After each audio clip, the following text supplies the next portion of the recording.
And terms and conditions apply. I'm David Ortiz. When I lost my mom, she was only 46. And I lost my dad to cancer. It was the worst pain I ever felt.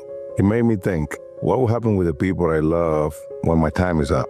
That's why I have life insurance. Ethos makes it easy. It's all online, take about 10 minutes, and you can get up to $3 million in coverage. Get your free quote at ethos.com/game. That's ethos.com/game. Paid testimonial. Time spent on application may vary. Online health questions required. 880 ESPN, WHSQ, and WCBS-FM HD2, New York. A Good Karma Brands radio station. Don. I'll be licking the television screen. Licking it like it's ice cream. Hahn. Oh, the type of music I listen to would make you cry. And Rosenberg. I expect to be called ball coach. This isn't North Dakota. This is New York. This is Don, Hahn, and Rosenberg. The best threesome I've ever heard. On ESPN New York and streaming live on YouTube. Real one of the big city. Don, Hahn, and Rosenberg on a Tuesday. In the red-hot summer, Peter continues his vacation. So Alan and I are handling the 4 till 6:30, and then it's the red-hot Mets and the Braves. Break them up, Break Donnie. the Mets up, 6-7. How about that? 6-7. They finally found something to do with Senga.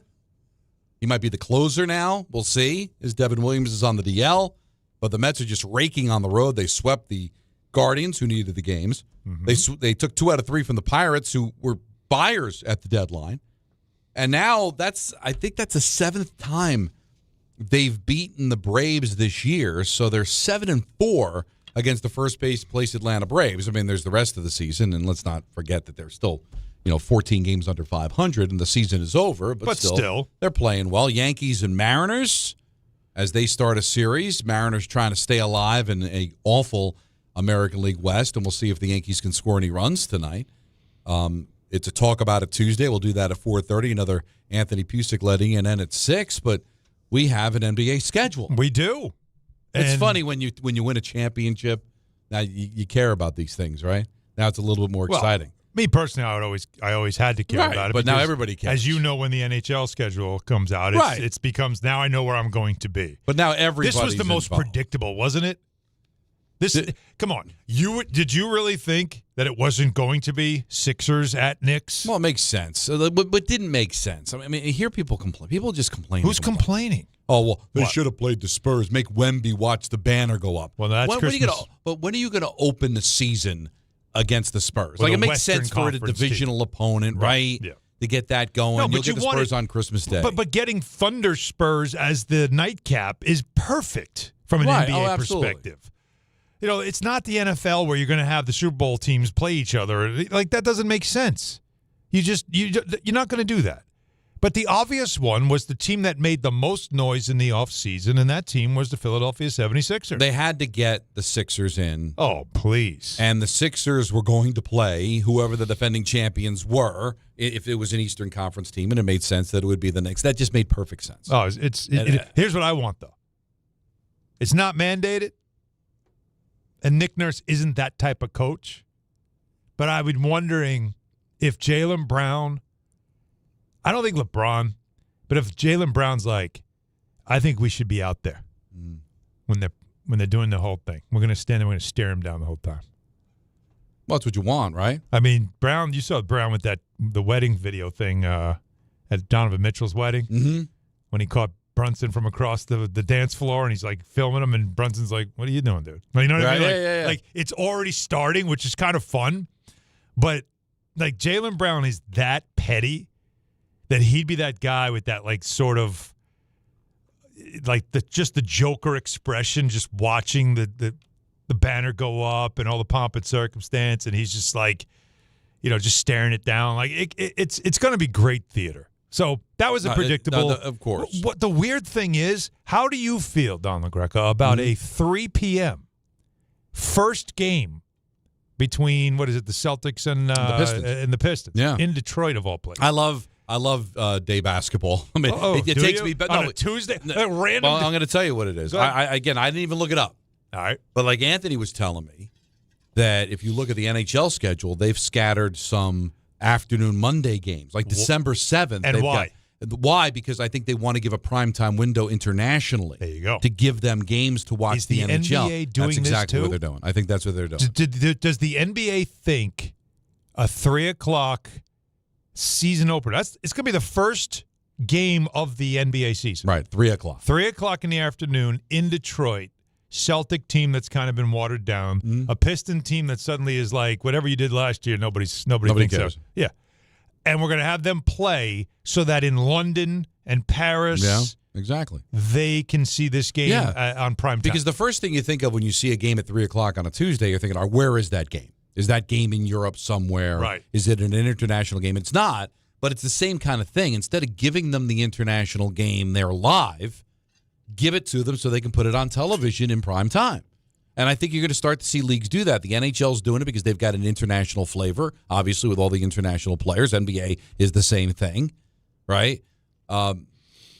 You get to give them a game in prime time. And listen, it's the Celtics. I know it's not the Celtics that you're used to because they just lost Brown, but they still have Tatum. It's still it's a big-time team. Pistons were the 1 seed last year. You're not giving them nobody. Right. You're not giving them Kings, Grizzlies. And remember, this is NBC. Right. So NBC at 3:00 in the afternoon, what else are they doing? Because what they'll do is they'll play that game. You get the 5 and 6 o'clock news. Then you get to the next. No, it's perfect. So that window makes sense on many levels. I just don't know what's in it for NBC I because it's really if it's geared towards international. Like this is on at noon in the West Coast. People are working. Kids are in school. But it's not involving a West Coast team. No, right? I get it. So, but it's still basketball. I know, but and listen, it's opening day of basketball. Okay, I mean, listen, baseball does it. They have their opening day in the middle of the afternoon, in the middle of the week. No, right? they don't. Not anymore. Not the first game now, but they used to. But that's what this is. This is the first game. But it's of the season. There now. Is it Netflix? Who has the opening day for Major League Baseball now? Netflix. One of the streamers. Well, Netflix did this year. Yeah. And they played one team. Remember, we railed about it. Like it should be the whole league at the same time. But forever. You remember when I was growing up as a kid, the first pitch was always Cincinnati Reds because they were the first team in Major League Baseball, and then they obviously did away with that because why would you want to give that to the Reds? They weren't a national team, and now they, first it was ESPN would do the Sunday game, and then there was international games and all that. Listen, at the end of the day, it's not that big of a deal who tips off first, but it's a game that I'm assuming. Again, I didn't read this, but you can give it to the international crowd in prime time. NBC gets a triple header, right?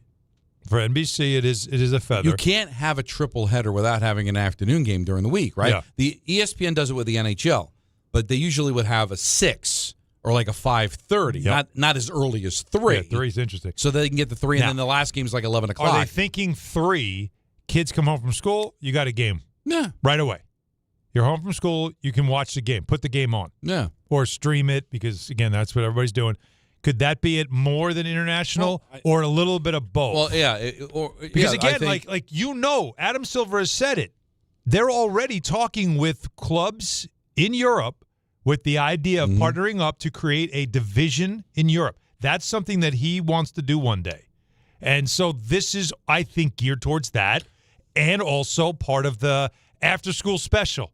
The NBC after-school special starring Jason Tatum and Cade Cunningham. I will tell you, what do we love about the Thursday, Friday NCAA tournament start? We love all the afternoon games. You're absolutely People right. are at work, and they've got games on. Yeah. They're watching on their computer at work, and then there's like a little button they can make it look like they're going back to work, and then the boss goes by the desk.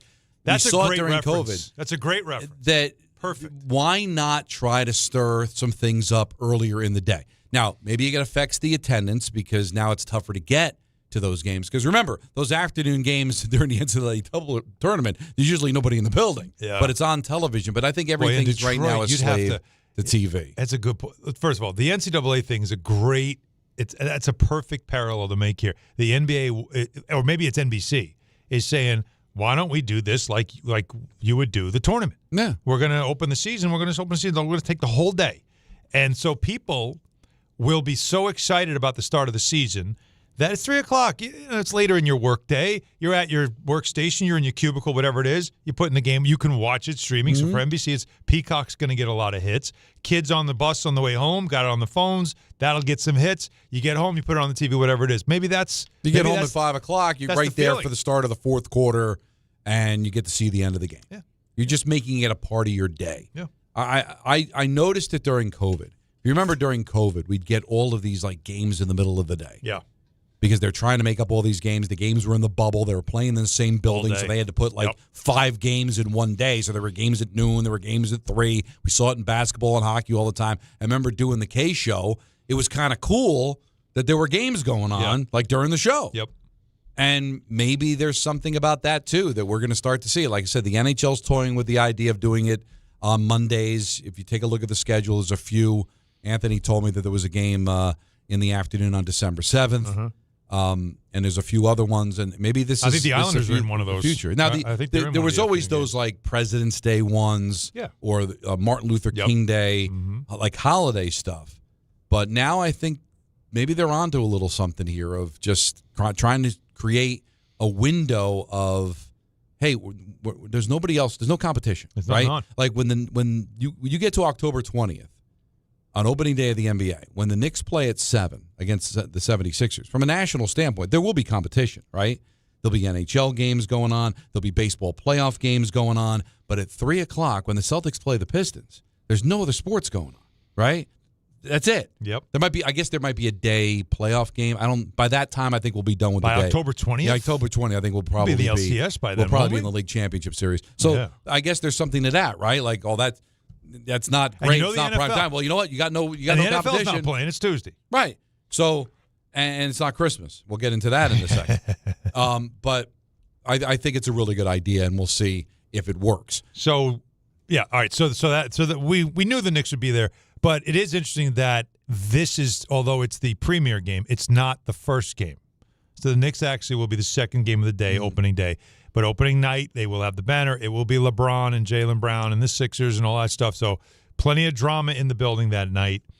Then Friday that week is Prime's first, that's their first day. Because ESPN goes the next day. So NBC has Tuesday, that's the opener, and the Knicks will be on that. Wednesday is the ESPN slate, and that's, I think, 4 games, right? Right. And then I think Thursday's a regular day, and then Friday is Prime, Amazon's first foray. And I think is it Knicks Celtics that night? Yes, I think Prime is Knicks Celtics on that Friday. So you're opening up with the Sixers and the Celtics out of the gate. Nothing wrong with that. 82, and that's where I'd tell you that in the past there was the anxiety of getting off to a good start.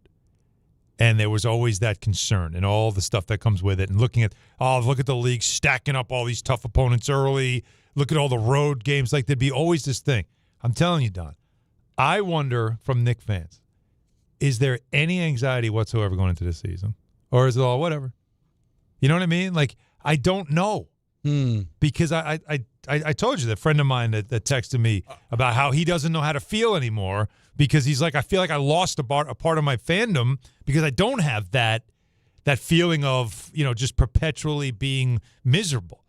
And it's just you just feel so at ease right now that even the start of the season, although I did have one friend of mine, Heather, pointed out, like, why does it have to be the Sixers and LeBron? They've got to steal the spotlight on a night where you're raising the banner. I was like, well, it's because it's a marquee matchup. It's fun. But I don't know. Like, I'd love to know if there's any Knicks fans. We're still 2 months away. But is there any sense of, like, anxiety about the start of a season and, we got to have to go a good start and this has to happen? Or is it just, as long as we're healthy by April, then we'll go from there. Well, let me get back to what you just said about LeBron stealing the spotlight of the banner. All right. I don't buy that. I don't either. Because Martians could be playing. Knicks fans are going to care about that banner going up. Now, the rest of the country may not care. The rest of the country might be focused on LeBron as a Sixer. Yeah. But from a Knicks perspective, and that's all you really care about is the Knicks perspective, nothing is going to take away from the raising of the banner. No. So don't even worry about that. Yeah. I look at it as make them watch. Right? Right? This is the guy that spurned you. A clockwork orange. I still believe in my heart of hearts. I still believe it in my soul that he purposely made the decision right basically at the Jets, the practice facility of the Knicks. In Greenwich? He did it in Greenwich. He's right there. I can feel it all the way down in my plums. Right there. I still think he was trolling the Knicks because everybody thought it's going to be in Greenwich. It's right down the street from Greenberg. Yeah. He's going to pick the Knicks. He's going to pick the Knicks. Yeah. And he didn't. And he trolled them, I believe. And then the whole idea, well, if the Knicks didn't win the title, he would be coming to you. You won the title without him. You didn't need him. Right. And now he's chasing a ring. Done. And he's in Philly, and now he's going to watch that banner go up, and he had nothing to do with it. Like a clockwork orange, right? Oh, yeah, absolutely. Like just have the absolutely holding his eyeballs open. But it's all confirmed. He was coming here. Yeah. To get them. He wanted to come here. Mm-hmm. They did reach out. And isn't it amazing, the audacity of the Knicks? Looked at Giannis and looked at LeBron and said, we're all set. They're all set. And then you win the title. Wow. And now he's got to watch. No, I'm saying they won the title. Because they won the title, both those guys, they said, you know what? We're all set. Mm-hmm. Which is remarkable. Years of star chasing. And then now they have the ability. Two guys that wanted to be here. Mm-hmm. And they said, nah, we're good. We're good, fam. And Suffered Jimmy tweets, the worst part is having to hear Reggie Miller opening night. Make it even better. He didn't win a ring. Now he's got to sit there and he's got to watch. What's he going to say? What is he going to say? What can he say now? Right. He lived off of your misery. Right. He loved to needle you. Now he can't say anything anymore because guess who never won a ring? Right. So, Reggie, never won a ring. The Pacers. That's over now. And you're a year after the Pacers went to Game 7. Yeah, bring them all in. Invite them all. Invite them all in to see the banner again. Yeah, I want bring Jordan sitting courtside. Right, get Jordan sitting there. Can we get Wilt? Can we just can we dig up Wilt and put him courtside just to make him? You know what I mean? Like all of you. I want you all here. That's it. Bring them all in to see all the villains. Bring them all in to see that banner get raised. So I love the fact that it's the Sixers. Trae Young, you're not playing. Come to the game. Mm-hmm. We want you courtside. And I want to just quickly before we go on to answer your overall question. Yeah. They'll play noon on Christmas Day. Yes. And I think that's pretty obvious. Wemby.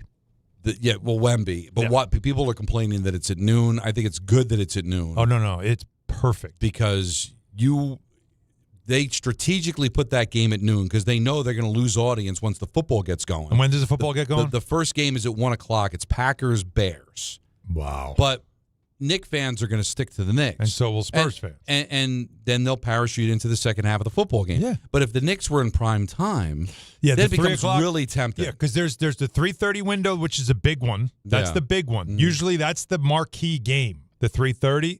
And I think it's the 7. There's 2 of them that are considered the marquee time slots. And the Knicks have played in the 3:30 before. But 12 has been their tradition. Yeah. And I was glad to see that they left it there. And I would think the Knicks might have an influence. I wouldn't be surprised if the Knicks want it to be at noon. Yeah, in their building? Yeah, in their building because the fans don't want on Christmas to go late in the day. Get it early, then go home, open your presents, spend the day. Knicks at San Antonio on Christmas Day at 3:30 is unfair to the Knicks. Mm-hmm. Hey, we won the title. We beat them. Why are we going there? Exactly. They come to us. Exactly. And Wemby's been here before on Christmas. Mm-hmm. I called that game for ESPN Radio. Okay. So that was 2 years ago, right? Mm-hmm. And so it's they've had that before. It did decent, but you're right. That NFL window, that's for the NBA now on Christmas Day. Yeah. That's a beast. They used to own Christmas Day. Now they've got to battle for it. All 3 NFL games are marquee. Packers at Bears, Bills at Broncos, Rams at Seahawks. Oh, yeah. Okay? Yeah. So 1 o'clock, 4:30, and 8:15. Yeah. So I guess if you played at 7 o'clock, kind of the same theory as playing at noon, where, all right, then I'll watch the Knicks, and then when the game's over, I'll catch the second half of Rams Seahawks. But I just think that they want it at noon. get a full hour of basketball before the NFL even takes over. Yeah. I give the NBA credit for still sticking with Christmas because now that the NFL is going to be doing because but you can't surrender the day. It's still ESPN and NBC as your partners, right? It's an ESPN day, I believe, right? It's got to put a dent, though, in the numbers. Absolutely. Because when they had it, what else was going on? You wanted to have a game on, you're opening gifts, or maybe you're at a party someplace, or you're at grandma's house. You have the game on as part of the ambiance of the day. Now football is going to be on, unless you're a fan of a team that's playing in the NBA, and the Knicks end up playing. That, yeah. But you brought up the question just about, like, how do you feel if you're a Knicks fan? Is this just whatever? Hey, we won the title. This is just a gimme year. We're just going to have fun. There's no stress. There's no pressure. I can't crawl into the minds of Knicks fans, all right? You can because you are one. I am a fan, not necessarily of the Knicks, so we have different perspectives on this. I have won titles. I've seen the Mets win. I've seen the Devils win. I've seen the Giants win. And you do have that feeling of, I remember when the Giants won their first Super Bowl in '86, January of '87, John Madden was on the call with Pat Summerall. And during the celebration, Madden said, you wish that when you win the title, you didn't have to play the next year. Like, they should give the champion the next year off, just so you can kind of relish in the moment, because you'll celebrate it for a month or two, and then you get back to the weights, and you get back to the room, and you're trying to repeat. And I think there's something to that, to where you're in this euphoric state, and I think to start the season, you're going to be like, whatever, I'm just happy. Yeah. But I do think there will be moments where you'll get back into it and wanting to repeat. Oh, I agree. Because even though it's not a thing like it used to be, like, remember when you had to repeat? It almost didn't count if you didn't repeat. And I remember when Milwaukee won, because they were like one of the first to not repeat. And it was like, it felt like a one-off, because it's like, oh, Golden State, Dynasty. Cleveland with LeBron, like Dynasty. Mm-hmm. Obviously, when the Bulls won all those titles, like there always seemed to be that you had to follow it up with a championship. And if you didn't, again, I'm not going to go as far as a participation trophy has been suggested, but there is a feeling been on the show of, since that day. Just as somebody that has seen their teams win, there is something about wanting to follow it up. There is something about wanting to repeat. Now, will you be as disappointed if you don't win as you've been in years past? No, because the championship that you last won is still fresh. But I think as you get into this, Alan, you're going to want to do it again. You're going to want to repeat. You're going to want to be the first team in nearly a decade to win back-to-back titles, to build on a dynasty, to be considered one of those forever teams. It's tough in the NBA to be considered a forever team. I got a question for not you. having repeated. Yeah, and I understand all of that. Mm-hmm. And I get the emotion. And you're right about the fact that at some point, you know, the early part of the season is sort of like, I'm still smoking the cigarette. Yeah. Like I'm not ready to get up yet. I'm not ready to get out of bed yet. Right? Mm-hmm. But there'll come a point, though, where the schedule, the standings, you know, something will then start to trigger that competitive nature, but it's a different vibe now. You can't argue it. It's just different. No, it is different. 53 years, and this sense of it's never going to happen is now washed away, and now it's a different type of thing that has to kick in at some point, and it will. But I'm gonna ask you something on the other side, if I could, because we are in a different era when it comes to quote-unquote dynasty. That I'm going to ask you, it's not a fraud alert thing, but it's sort of like I want you to judge whether or not this is still a validation, okay, beyond the one title. Okay. Just like the New Jersey Devils bring intensity on the ice, Viking Pest Control brings that same level of protection to your home. And I know this because I use Viking in my own place. The season may be over, but pests are always in place, so it's time to lock in your off-season defense. As the pest control provider and proud partner of the Devils, Viking delivers 45 years of trusted experience to keep ants, cockroaches, stinging insects, rodents, mosquitoes, and more out of your zone.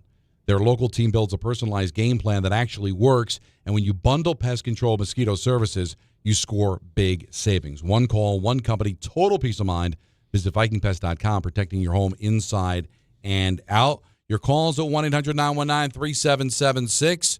Talk about it Tuesday at 4:30, ENN at 6. Then we hand it off to the Mets and Braves at 6:30 on a Tuesday. Don, Hahn, and Rosenberg, ESPN New York. DiPietro and Rothenberg. Buster only joins us. Who is a team in the American League right now that should scare Yankees fans a little bit? All of them. There's so much parity in the American League, it's kind of crazy. So if you told me that the Yankees reached the World Series, I wouldn't be shocked. And if you told me they got knocked out in the first round, that wouldn't shock me either. I don't think they have any idea what they're going to get out of Judge and Stan the rest of the year. Like none. DiPietro and Rothenberg. Morning 6 to 10 on ESPN New York and streaming live on YouTube. There you were, surrounded by fans. Everybody remembers the game. Nobody remembers the guy coughing behind you. Till a few days later, at 2 a.m., you wake up with a fever and your throat's on fire. Now what? Urgent care? Closed. ER? Slammed. Telehealth? Maybe, but the pharmacy's closed. You needed a medical emergency kit. These aren't first aid kits. They contain essential prescriptions used for over 30 common conditions. Sinus and ear infection, UTIs, stomach bugs, traveler's diarrhea, and more on hand before you need them. Use your doctor-developed guidebook to select the right prescription or call their telemedicine doctor standing by. It's like an urgent care and drugstore at home. When you're sick, traveling, or stranded, you'll wish you'd ordered a medical emergency kit. Order online in minutes and it's shipped to your door. And save $45 with my promo code 880 at urgentcarekit.com/880. That's promo code 880 at urgentcarekit.com/880. Hey Yankees fans, gather a group of 10 or more and take advantage of our 2026 Yankees group ticket specials. Whether you're getting together with family and friends, organizing a fundraiser, or entertaining clients, your group will love bonding over the Bronx Bombers. Start planning your 2026 group outings today. Log on to Yankees.com/groups. Call 212-YANKEES or email us at groups@Yankees.com. That's 2026 group tickets. Call 212-YANKEES or visit Yankees.com/groups today. Okay, girls, ready to go? Yeah! Mom, I'm hungry. Can I have a snack? Me too, Mommy. You want a snack? Yeah! Got it? Children learn from our behaviors. Mommy, can you open this, All right, hold on 1 second. Okay. Okay, here. Thank you. They learn what is okay from the adults they see. Mommy, are you on your phone? If you're a distracted driver, chances are they will be too. What kind of driver are you raising? Funded by the Governor's Traffic Safety Committee. Monkey Sports, built by players for players, is your one-stop shop for hockey, baseball, lacrosse, and more. Find top-name equipment and expert in-store services like sharpening, break-ins, and relacing. Shop in-store at Monkey Sports in Farmingdale or Woodbridge or online for all the top brands. Whatever your sports, Monkey Sports gets you game ready fast. Monkey Sports, where athletes shop. And now let's take a look at the traffic with Brandy Scott. Hey there, guys. Good afternoon. Pretty bad ride on the Cross Island southbound trying to make your way toward the LIE in Queens. Crash right after Northern Boulevard. You're jammed there and backed up to the Throgs Neck Bridge. Heading over to the outbound, George looking pretty good on the West Side Highway in Henry Hudson. Cross Bronx westbound, already packed from the Bronx River Parkway on through. Inbound, George, some road work on the upper deck, just about 10 to 15 minutes using 8095. Even better from the 4 and 46 approaches. Outbound Lincoln are only about 10 to 15 minutes. Outbound Holland 20 to 30. Not so great on 80 eastbound in Jersey, right before exit 58 for Madison Avenue and Patterson. Overturned box truck, you're jammed there and backed up for 3 miles. This report is sponsored by RockAuto.com. A bent tire rod can quickly bring a drive to a halt. For the parts needed to get back on the road, visit RockAuto.com. Find a wide selection of quality parts at reliably low prices. I'm Brandy Scott on 880 ESPN New York. Less than 4 in 10 kids aged 6 through 12 are playing sports regularly. 4 in 10 kids? Let it sink in. Just 4 in 10 kids. ESPN is building a nationwide coalition powered by Disney called Take Back Sports, with the purpose of training more coaches, expanding access, and creating community-driven sports programming that puts kids and fun first. We're working on that story. We hope you'll join us. Visit takebacksports.org to learn more. My name is Whitney Allen, and I'm a widow. My husband, Ryan, died. We never thought we'd ever have to use life insurance, but the unexpected happened. With Ethos, signing up was fast and 100% online. You can get a quote in seconds, apply in minutes, and get same-day coverage. No medical exams, and you can get up to $3 million worth of coverage. I'm grateful we were prepared. Get your free quote at ethos.com/play. That's ethos.com/play. Paid spokesperson. Time spent on application may vary. Online health questions required.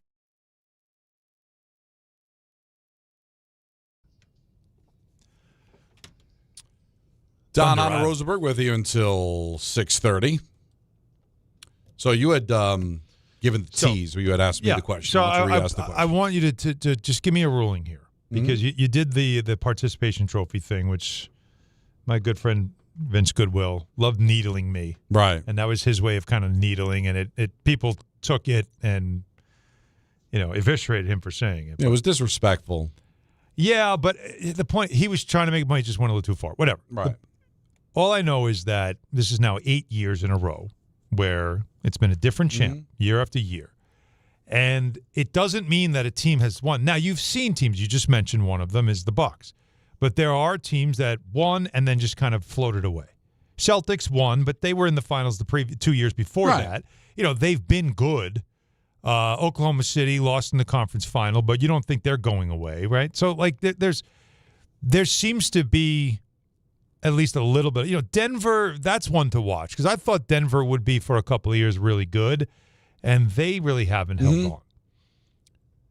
But the Knicks, I don't think, have to win back-to-back to do any type of establish anything. You know what? This is just the new feeling that's washed over me, that the anxiety and all the, got to get off to a good start, because if you don't get off to a good start, you're making the play is going to be really hard, and then you have this and that. All that stuff that happens to you when you're a franchise that hasn't won in so long, you look at everything, all the micro pieces of a season. Now I'm looking macro. And I'm looking at this group: Brunson, 30, Hart, 30, Cat, 30, right? They're right there. They're in the, this is it, sweet spot. You're talking about two more years where they're really still in the prime.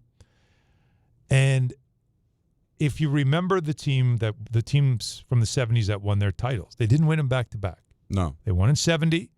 They lost on their way in 71. They lost in the finals in 72. Then they won in 73. Then it fell off. Willis got hurt all the time. It was tough. If in this era, the Brunson era we want to call it, if they get one more, but it's not it's within a 3-year, 4-year window, doesn't that still kind of give them that status of this is now an all-time great team? Now, because it's a new era now. I mean, the Spurs, the Lakers, those dynasty stuff, I don't know if you can do dynasties anymore in today's NBA because of the way the system is with the second apron. There's not a single, I think there's one or none teams in the second apron this season. No one wants to do it, right? So it's a hard cap, basically. Of course. So if we are working within those parameters, and I told you that you got 2 in a 3 or 4 year span, would that hold the same weight as back-to-back? Yes, and I'm going to give you the examples locally of the teams that won. Well, the Giants are a great example. Put baseball aside, because when the Mets won in '86, only 4 teams went to the playoffs. So it was really difficult to repeat. Agree. And you didn't get nuts because it was so hard. But in the playoff sports, like the NBA, like the NHL, and even football, where multiple teams, it's not just a handful of teams that go to the playoffs. It's very fluid. All right, look at hockey. Devils win in 95, all right? But it's a 48-game lockout season. Right. People are throwing at me, it's a fluke, whatever. And then they became, I think at the time, only the second team in NHL history to win the Stanley Cup and miss the playoffs the next year. Now, did the Rangers lose in the first round in 95? No, they beat Quebec. They won in the first round. Right. They beat Quebec, then they lost to Pittsburgh. Okay. Right. In the second round. They made it to the second round. Right. So in that moment, it was all right, people were looking, it was just a fluke. It was a one-off. Then the Devils lose in the second round in 96 or 97. First round in 98. First round in 99. Now we're 4 years removed. Yeah. But then they win in 2000. They go to the final in 2001. win the Cup in 2003. Yeah, that's impressive. And now, they won. With relatively the same, similar, but the core was... Yeah, you had Brodeur, Niedermeyer, Stevens. Like, you had a lot of the same guys. Relatively the same. And Lou was the general manager for all of them, whatever. 3 different coaches. The 2000 and on was like the younger guys with Gomez and Pandolfo and those guys, right? But now history will look at it and say, well, from 95 to 03, they won 3 cups. Yeah, went to 4. That's a mini dynasty. Like, they went to 4 final. So all-encompassing, that's a hell of a run. But in the moment, it was embarrassing. You missed the playoffs, and you can't get out of the second round for a few years. Now that, yes. Right. And I covered those teams. I was around that. But the problem here is that they don't have that kind of time. Right. Again, Jalen's going to be 30, I think, next year. He's still not 30 yet, but Hart is. Towns is, right? So those are some key pieces. Anunoby's still 28. Like, you still have a couple of guys that aren't there yet. But I think this was year 1. You got the ring. Right? I mean, it's not year 1. It's actually year 3, if you think about it, where they were true contenders. And so can you get 3 more years where you're still a team that's at least advancing to the conference finals? You put and then if you can get one more, then I'm like, it's as good as back-to-back in these days. The Giants win in 86, miss in 87, 88, lose in the playoffs in 89, win the Super Bowl in 90. So then it's like 86 to 90. 5 years, 2 titles. Yeah. Like, it's cozy that way, right? Right. With the Knicks, because of how good they are, and they're still the favorite in the East. Yeah. Listen, if they go to the finals next year and lose to the Thunder and then win the title again the year after, you're golden. But that's what and that's what the Sevens, for those who weren't old enough, and I wasn't even old and I wasn't around. But that's what the 70s teams, that's what they were. Yeah. They were from 1969, because they went to the conference finals that year and lost. From 69 to 73, they were one of the best teams in the league. They were an elite team. They got to 3 finals. They won 2. I think they were in the conference finals 4 times, whatever it was. Like, that was a hell of a run. No, that's a big-time run, so we'll see. Yeah. Now, if for some reason, I don't see this happening, but if for some reason, say they don't make it out of the second round this year. So they fall out. Right. And then you're bounced in the first round the year after. Like, kind of like that's why Milwaukee. Or in Milwaukee, it's they really weren't a threat again. Well, they made big mistakes in Milwaukee with the lineup. They won't do that. They won't. But this right. So it all depends. This is on more how of it's a gonna be Denver looked upon. thing. Is will everybody still do what they're doing? Because that's what happened in Denver. Is Jokic kept being Jokic. Murray kept getting hurt a lot. Gordon's getting hurt a lot. Like they just couldn't stay, and then they fire the coach. So the Denver thing is what you're watching to see. Now, the great thing about the NBA now is you don't have to be the 1 seed to win. So I don't think Knicks fans will sweat the regular season as much because based on the fact that they were a 3 seed last year and won the whole thing. Heck, they could be a 5 seed and you still feel like they could win. Yeah, but once the playoffs start, and now you're almost a year removed from the championship by the time you get to the playoffs in April. Yeah. Then I think it's on. Then I think you're going to want to see this team make a run, and then you'll kind of judge from there. I agree. And I think now let's see what Philadelphia ends up being. But because Embiid always gets hurt and they're together for the first time, I think most Knicks fans expect this team to go to the final again. And if they don't, I can understand there being a level of disappointment that you didn't follow it up. That's why I think the anxiety, like that, you keep using anxiety, which in today's world, probably not the right word to use, but you know what I mean? It's sort of like this anticipation where you start getting nervous energy about the season. I don't think I feel it this year, and you would give them a pass if they're a second round and out. You know what I mean? For whatever again, I got to see what it looks like. But I do think that will then lead into the third, like next year, not this coming season, but then the 27 season is when I think that anxiety comes back because it's like before Jalen's done, you got to get another one. You know what I mean? Oh, yeah. That's when I think it ramps up. I think this almost feels like that's like a year of calm. I don't think this is going to be a year of a lot of great anxiety about the team's success. But I think it'll be on. It might come back a year later. I think it'll come back in the playoffs. Yeah.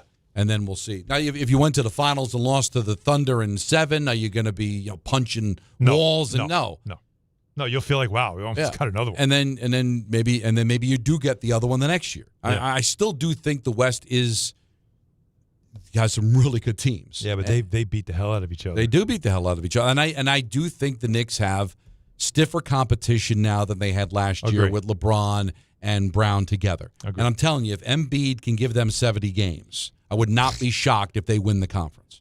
Now, that doesn't matter. Cleveland won it 2 years ago. Detroit won it last year, and it didn't matter. Right.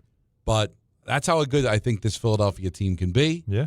And then once you get to the playoffs. One thing I will say, no matter where they end up facing each other, I don't think a Knicks fan is going to love losing to LeBron in the playoffs.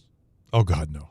So no matter where it is, conference final, certainly early, in the first round, second round, I think they've only played him once. That would be 2012, right? That was the only time they've played LeBron in the playoffs, I believe. When he was in Miami. Yeah, 2012. They lost in did they get swept? Or lost Why in do 5? I feel like it was 5? Yeah, it might have been 5. But that was everybody got hurt. Lynn couldn't play. Baron. Yeah. It was a sweep, right? Baron Davis's knee blew up. Like, it was just sad. But let's see. But it's nice. Stoudemire to go hurt into himself on the fire extinguisher. Oh, that was that year, right? Shumpert's knee blew up. Yeah, that was. Oh. Well, but it should be a fun year. Let's start the calls off with Steve in New Fairfield. You're on Don, Hahn, and Rosenberg. What's up, man? Hey, what's up, boys? How are you? Good.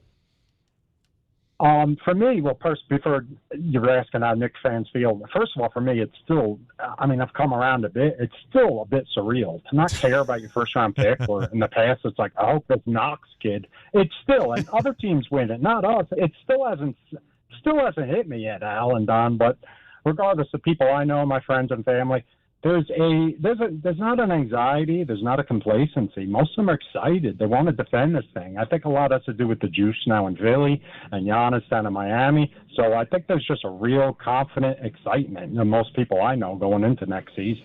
Yeah, excitement's the best word. It's just like wanting to get back to watching this team play again, right?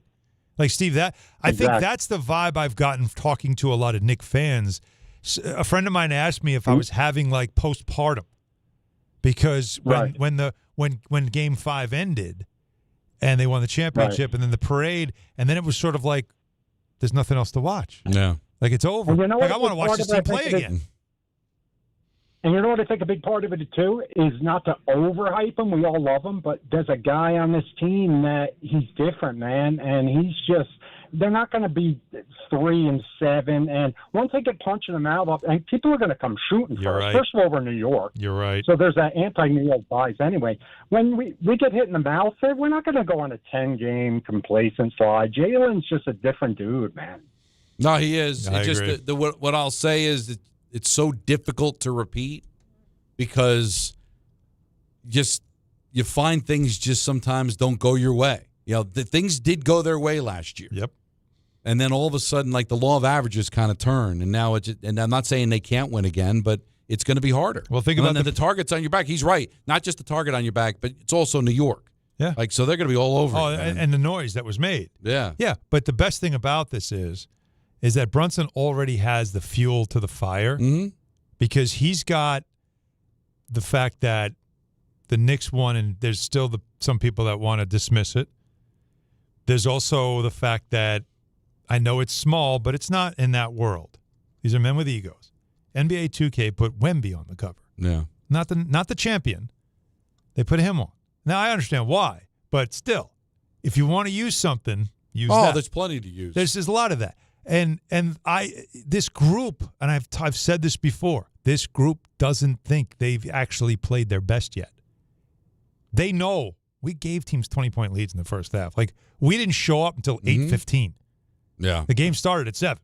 Like that. There's a lot of that talk in that group that if they're going to get better at something, it's going to be, how about we just like blow teams out in the first half instead of waiting for the second half to come back from 10, 15, 20. Right. So it's a lot to consider. Yeah. More calls at 1-800-919-3776. We got lots to get into. Alex Rodriguez was a guest of Michael Kay earlier, so had some interesting things to say about the Yankees and also the Mets. Want to get into the Jets as well. Interesting day at camp for Gang Green. Talk about a Tuesday at 4:30. ENN at 6. Mets Braves at 6:30. Don, Hahn, and Rosenberg, ESPN New York. This is the Michael Kay Show. It's unfortunate that they are letting this string of amazing pitching performances be wasted. Because if you look at the way the Yankees are constructed, they've got a great top three in the starting rotation. Bottom line is, the Yankees, because of their lack of offense, have put themselves in an unenviable situation. The Michael Kay Show, weekdays at 1 on ESPN New York and streaming live on YouTube. Presented by the Parisman Firm. Good Karma Brands is proud to be an equal opportunity employer, providing equal employment, development, and advancement opportunities to all teammates and applicants. To learn more about careers with us, please send an email to talentacquisition@goodkarmabrands.com. That's talentacquisition@goodkarmabrands.com. There are a million reasons to love New York. Making your budget stretch isn't one of them. According to an independent study, Amazon prices average 14% lower than other retailers. Get food, fashion, furniture, and more shipped straight to your building. Plus, another study found Amazon Prescription Pass customers pay nearly 1/3 less out of pocket. Learn more at aboutamazon.com. If you're living with neck pain, back pain, sciatica, migraines, nerve pain, or chronic joint pain, you don't have to just live with it. I'm Michael Kay, and I want to introduce you to Dr. Jay Shah at Sandwell Pain. Dr. Shah is Ivy League trained, double board certified, and specializes in non-surgical, image-guided treatments that help get to the source of your pain. With convenient offices in Woodbridge, Livingston, and Englewood, expert care is never far away. So if pain is keeping you from doing the things that you love this summer, take the first step toward relief. Visit SandwellPain.com to book your appointment online. This is Carlin on ESPN New York. Jeff Passan is with us, WWE guy. Where are you on Danhausen? It's I, Danhausen, here with great news. You're still cursed. Entertaining, annoying. Your thoughts? I think you can be both at the same time. And that's brilliant. And that's how I've made a career. Chris Carlin, weekdays at 10 a.m. on ESPN New York and streaming live on YouTube. This is a special notice to U.S. taxpayers owing $10,000 or more to the IRS. Tax Relief Advocates is urgently notifying taxpayers that tax relief initiatives are now available that may significantly reduce or eliminate what you owe. If you're afraid of an IRS lien, levy, or wage garnishment, don't lose hope. You can now take advantage of these current relief programs to end all collections, reduce the amount you owe, and resolve your tax problem.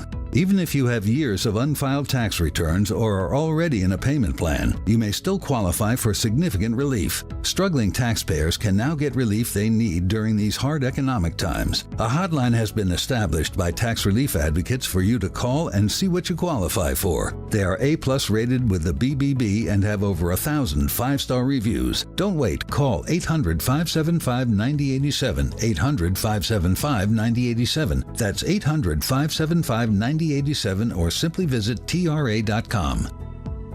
We all hear the radio ads about the IRS. They tell you to be afraid, to be scared, and they try to frighten you into calling. I'm not here to do that. Tax Relief Advocates is different. TRA is here to tell you that if you owe money to the IRS, whether it's $5,000, $50,000, or $500,000, we have a solution. It doesn't matter if you're sitting in your car, at work, or with your kids. No matter where you are, call now. 800-575-6759. Don't lose hope. TRA can eliminate or reduce what you owe to the IRS. Generous programs are now available that can give you a fresh start. Our passion is taxes and helping individuals fix their IRS problems. We have over 1,000 five-star reviews on Google and an A+ with the Better Business Bureau. You don't need to be afraid of the IRS any longer. End your tax nightmare today by visiting us online at TRA.com or call 800-575-6759. That's 800-575-6759. Tax Relief Advocates. Real solutions for real people.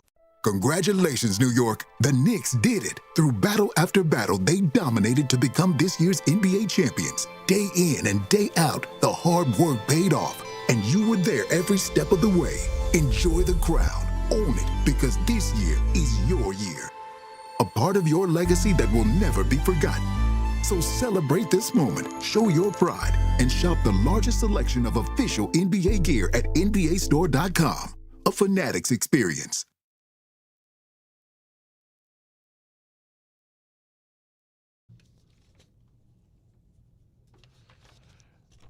So, Donnie, let me tell you about Rings End. Speaking of championships and rings and everything like that, because Rings End did a great job helping me get the perfect French door for my house, and I want to help everybody in the area that is looking to update and upgrade their home, especially as we're getting closer now. Look, we're almost in September, right? Mm-hmm. I mean, I don't want to rush the summer, but you blink and now it's holiday season. Oh, it's August 11th already. Right. We're already in week 2 of August. So if you don't need a major project, now you can get windows, doors, kitchens, all that stuff, of course, going through Rings End with your contractor. But here's something that I was talking with Rings End the other day. You know what they were telling me? Like a lot of times when people want to do freshen up the house, paint. Very simple to do. You take a weekend, you paint a room, you paint a couple of rooms, maybe the foyer, whatever it is that you can do to make things just feel a little fresher around the house, you can do it. Well, Benjamin Moore is the best paint you can work with. That's what I think anyway. And Rings End carries Benjamin Moore, among other products, but Benjamin Moore is like the premier one. And if you want to work with Rings End, not only can you go to one of they have 12 freestanding paint centers in the area. They also have 8 full-service lumber yards in Connecticut and Westchester County. You can go there and find the paint you want. But if you know the color, which today all you got to do is use AI and Google, and you can find the exact code and style of the paint color you're looking for that you think is going to be perfect for your house, all you have to do is go to ringsend.com. That's right, ringsend.com. You can order the paint, the exact color you want. They'll send it to you. Don't have to go anywhere. Ship it right to your house. You get the paint, you want to get primer, all that stuff, and there it is waiting for you. Open the box, open the can, paint your walls, fresh house. That's why with Rings End, it goes beyond the big projects. Even something as simple as just painting your house, freshening it up, you can do it by going to Rings End. So check out ringsend.com. That's ringsend.com. All right, 1-800-919-3776, talking to Knicks and the opening of the season. They'll begin the season a 7 o'clock tip, NBC, against LeBron James and the Philadelphia 76ers. Still kind of getting used to having to say that after having to get used to saying LeBron James and the Heat, and then LeBron James and the Lakers and all that. Now I got to say LeBron James and the Sixers. LeBron James. And they will also play at 12 noon Christmas Day against Wemby and the Spurs. Richard in Manhattan, you're on ESPN New York. What's up, Richard? Fellas, to your point with LeBron James, if I was advising LeBron, I would tell him this. The Knicks won a championship in May of 1970. 19 months later, 19, they acquired 2 at various times. Biggest stars the NBA ever had, ever. Earl Monroe and Jerry Lucas. And they didn't win the championship right away. The following year they won. Those 2 guys had great Hall of Fame careers before they came to the Knicks. Jerry Lucas with the memory and doing all the talking afterwards, speeches and going to all of that thing, and Earl Monroe becoming a Knick legend, and nobody remembers their careers prior. I would have said, Earl, I would have said, LeBron, just get to the Knicks. Do whatever it takes. You'll work your way in. If those 2 superstars can do it, now they're not the magnitude of LeBron, but they were big stars, and it was seamless. And they are forever remembered as New Yorkers and New York Knicks. That's what my advice would have been to LeBron. It would have been the biggest and best boost that this guy could have ever had in his career. That's what my feeling is. 2 months later, that's all, 2 months after the Knicks won the championship. Take your time and think about everything, but the Knicks waited 19 months, and they wouldn't have won those championships without the second championship without Earl and without Jerry Lucas.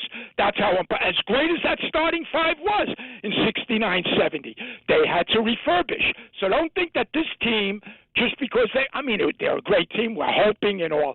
Fellas, I got one more quickie.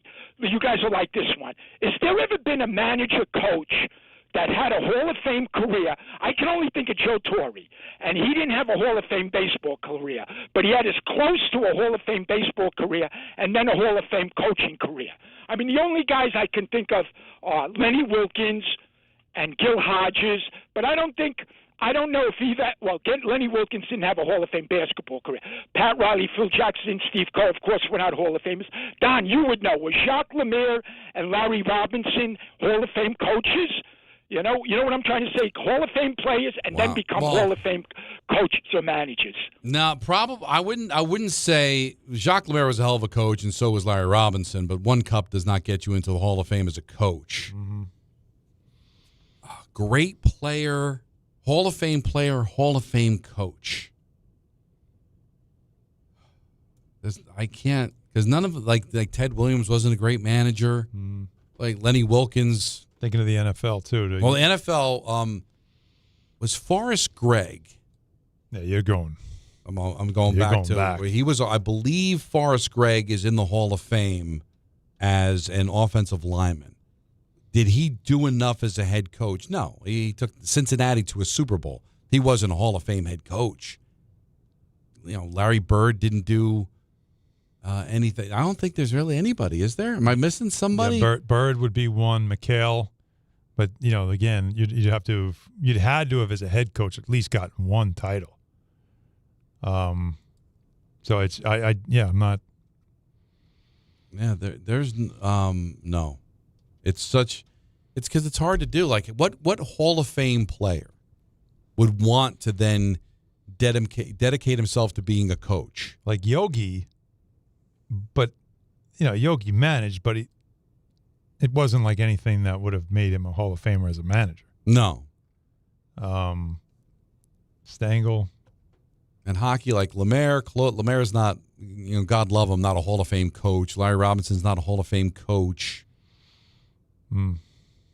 Yeah. No, it's hard to find that. And there's a reason for it. Because when you're that great of a player, it doesn't resonate nearly as much when you coach. It's a real thing. Well, that was the thing, is that it makes it difficult when you're that great. You're going to expect the players to be as great as you were, and they're not going to do it. I mean, that was the thing with Gretzky. When Gretzky tried to coach the Phoenix Coyotes, right. It's like none of them can live up to his expectations of what players were supposed to do. Or what he said was so simple to them was not simple. Right. You know? What do you mean? Just go where the puck is going. I don't know where the puck's going. But there have been Hall of Fame, like I said, Ted Williams, Wayne Gretzky, that all tried their hand at coaching. Maurice Richard tried it with the Quebec Nordiques, failed. Like, there's plenty of guys that want to do it. That's a good question. I just wonder if there's a base. Is there a Joe Torre was a borderline Hall of Fame player, not a Hall of Fame player, certainly a Hall of Fame coach. Yeah. Bob Lemon was a really good player, not a Hall of Fame coach or manager. Billy Martin wasn't a Hall of Fame. Like La Russa. I'm thinking. What's his name with the Braves? He was with the Yankees. Yeah, Bobby Cox. Yeah, but he wasn't a Hall of Fame player. As I'm saying, like I'm trying to find. Like I'm you just go trying to through find these names. any really good players. I feel like I'm forgetting somebody. He was named that Yankee this weekend. He only had one home run in his career, Bobby Cox. Really? Yeah, I'm pretty sure. They're getting out of hand with those trivias on yes. It's aggressive. I mean, like to figure out who they're talking about. Yeah, it's because I do struggle with them, but that's not a surprise to anybody. But there are times, though, I think I've got it, and I always want to text Kay, and I'm always afraid if I get it wrong, he'll call me out. Sorry, it was 9 home runs. He played 1 year with the Yankees. Okay. That's what it was. 1 year, not one home run. 9 home runs. Still not a lot of. There's no Hall of Fame. It's 8 more than you said. All due respect. Respectfully. They had a guy over the weekend because they were playing the Braves. So it was a Dodger, Brave, Padre, White Sox, Yankee. Mm-hmm. And he was only a Yankee for 18 games. It was bad. It's like, what are you doing? You're giving us no. And it was a player that I remember, but I didn't remember him as a Yankee because he only played 18 games as a Yankee. It was Jerry Royster. Like, I remember Jerry Royster, but he played 18 games as a Yankee. I remember that name, yeah. Like, now they're really playing games. Like, usually when you give trivia, because I do it with the Devils. Like, you give trivia that you don't want to make it too easy, but you also don't want to make it too hard. Right. Like, who's going to get Jerry Royster? Like, I had to look it up. I just looked it up again. In 1987, he played 18. He had 47 at-bats. That's borderline cheating. I got to ask Kay where they come up with these things. It's not right. Mm-hmm. Alan and I wanted to get to this yesterday, didn't get a chance to, but we want to bring it up today, and that's about the Jets, and they did speak today. We've got Talk About It Tuesday coming up at 4:30, ENN at 6. Don, Hahn, and Rosenberg just getting started, just an hour in on a Tuesday, ESPN New York. Hey, New York and New Jersey, Boost Mobile has an unlimited talk, text, and data plan that's only $25 a month forever, meaning you'll only ever pay $25 a month for the rest of your life. Who wouldn't want unlimited wireless when it only costs $25 a month forever? If you don't, you must be one of those people who enjoy overpaying for their phone plan. $25 a month forever is truly as good as it gets, so go online and switch now at boostmobile.com. After 30 gigabytes, customers may experience slower speeds. Customers will pay $25 a month as long as they remain active on the Boost Mobile Unlimited plan. Miller time. People think it just happens, but that's not true. You know what you gotta do? You gotta go say hello with some beers. Make the plans. Forget the couch. Go to that thing. Play the game. See him in person. Talk to that stranger. Live a little. Small acts of rebellion that bring us together. Because legendary moments start with a light. It's Miller time. Celebrate responsibly. 2026 Miller Brewing Company, Milwaukee, Wisconsin. At City Harvest, we believe no New Yorker has to go hungry. With your help, we're on the road 365 days a year, rescuing over 77 million pounds of nutritious food and delivering it free to millions of New Yorkers, transforming surplus food into sustenance, sustainability, and smiles, rallying thousands of New Yorkers to power a network of nourishment across our city. One day, one meal, and one New Yorker at a time. That's how we feed good. Donate at cityharvest.org. Whoever said fork in the road must have been hungry for the Sorrento and Sorrento Turbo Hybrid. Their 3-row seating and 10-year, 100,000-mile limited powertrain warranty. With a capable Sorrento and Sorrento Turbo Hybrid, every way forward is the right way. Visit your local Kia dealer today. Kia, movement that inspires. Call 800-333-4KIA for details. Drive safely. See retailer for warranty details. That pallet of pavers collecting dust, the beginnings of a garden, those stray fence posts.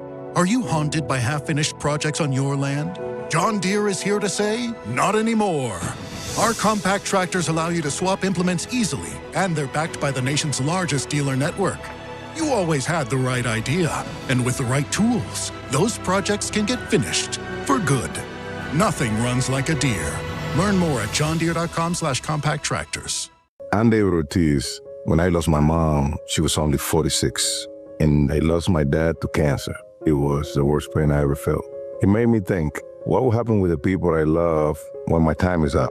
That's why I have life insurance. Ethos makes it easy. It's all online, take about 10 minutes, and you can get up to $3 million in coverage. Get your free quote at ethos.com/game. That's ethos.com/game. Paid testimonial. Time spent on application may vary. Online health questions required. Congratulations to the New York Knicks. They are the 2026 NBA champions. WHSQ and WCBS-FM HD2, New York.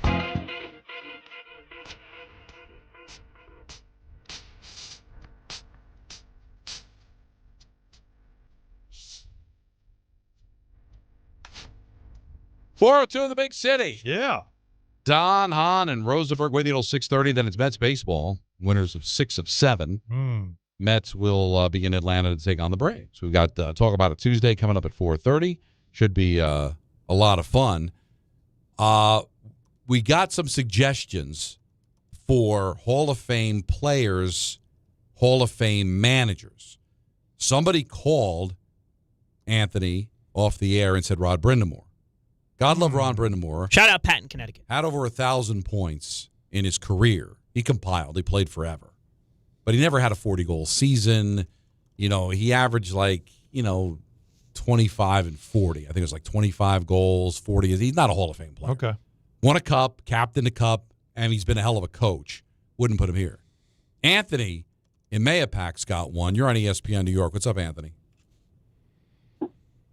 Hey, guys, I just wanted to mention Gil Hodges, 69 Mets, won a championship, definitely Hall of Fame as a player. Yeah, but he wouldn't be a Hall of Fame manager. Maybe he would have been on his way to be, Anthony, but the one championship with the Mets, I guess he a little bit managed with the Senators, and then he came to the Mets and won a championship in 69. Maybe he would have won or at least gotten to the World Series in 73. He died in spring training in 72. So you figure if he did not pass away. He wasn't even 50. I think he was like 48 years old. Would have taken the team to the World Series in 73. Took him forever to get into the Hall of Fame as a player. I don't know why it took as long as it did. But he wouldn't have been he would have had to manage a lot longer to be a Hall of Fame manager. One World Series does not put you in the Hall of Fame. So you're saying if you just took away his playing career and you just looked at his managing career. I guess the question what Richard is saying is, has there ever been a player that was a Hall of Fame player and then would have gone to the Hall of Fame just as a manager, as a head coach? Like, there are plenty of guys that did both. Mm-hmm. Oh, yeah. Gil Hodges is in the Hall of Fame, and he also managed, but he's in the Hall of Fame for his playing career. Is there anybody that was that good at both? And I don't think so. Or if you took their playing career away, they still would have gone to the Hall of Fame. Yeah, no, it's very rare.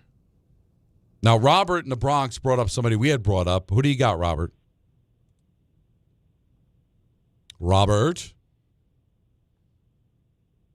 Well, Robert is not there, but Robert's going to suggest Lenny Wilkens, who was also suggested. Yeah, well, that's what.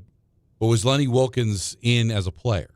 See, like Bill Russell was inducted into the Basketball Hall of Fame first as a player when he retired, and then because he coached. But Bill Russell didn't do anything remarkable as a coach. But he was also inducted as a coach in the Hall of Fame. Well, because once you coach, like Joe Torre's in the Hall of Fame. Yeah. The managerial stuff got him in. Of course it did. Torre was a really good player. Wasn't he an All-Star? Yeah, he was. Yeah, he wasn't a Hall of Fame catcher. But it wasn't like, yeah. Yeah. Yeah. James in Lake Grove, you're on ESPN New York. What's up, James? Hey, good afternoon, guys. Now, he was a little bit before my time, but I think he was kind of underrated as a player, maybe even as a manager. Yogi Berra? Well, Yogi Berra wasn't underrated as a player. All those champions. He's in the Hall of Fame as a player. He was kind of looked past a lot of times, I think. But that's just me. But as a manager, he got the Mets to the World Series in 73. Yeah. I mentioned Yogi, didn't I? Okay. He got to the Mets to the World Series in 73. Hell of a bench coach. He was all those championships with the Yankees as a bench coach for Joe, for a lot of different people. He was a bench coach for the Astros in 86 when they went to the League Championship Series. He wasn't a Hall of Fame manager. Mm-hmm. He was a Hall of Fame player. Mm-hmm. Yeah. Oh, it's hard to do. It's definitely hard to do. You just can't. I don't think a player of that magnitude is going to want to coach. And I look at Mark Messier, right? Mark Messier wants to coach. Patrick Ewing wants to coach. These guys want to coach. But because they're so big, are they going to go, would obviously Ewing went to Georgetown. Yeah. But, Ewing's not going to go coach in the G League for a couple of years, get his bone. He's not going to do that. He's Patrick Ewing. Mark Messier is not going to want to go to the AHL and go coach, out there and work his way up. He's going to want to get a job right away. And you give these guys a job right away, like Wayne Gretzky, they gave him a job right away. He wasn't ready. He gets fired, and then he never gets another job again. Mm-hmm. Brian Trottier, same thing. Oh, yeah. That was he did it the right way. He was an assistant coach in Pittsburgh, assistant coach with Colorado. Finally got his chance to head coach and then completely dropped the ball. Mm-hmm.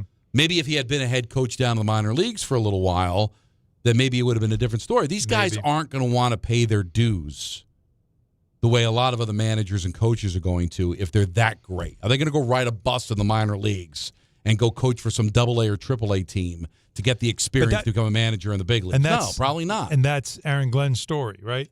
Aaron Glenn's story was he wanted to get into coaching. Now, again, I'm not saying he's a Hall of Fame player, but I'm saying, guy like him wanted to get into coaching, and he started out at the lowest level as a scout, as all the different things that he did to work his way up to become a defensive coordinator and then become a head coach.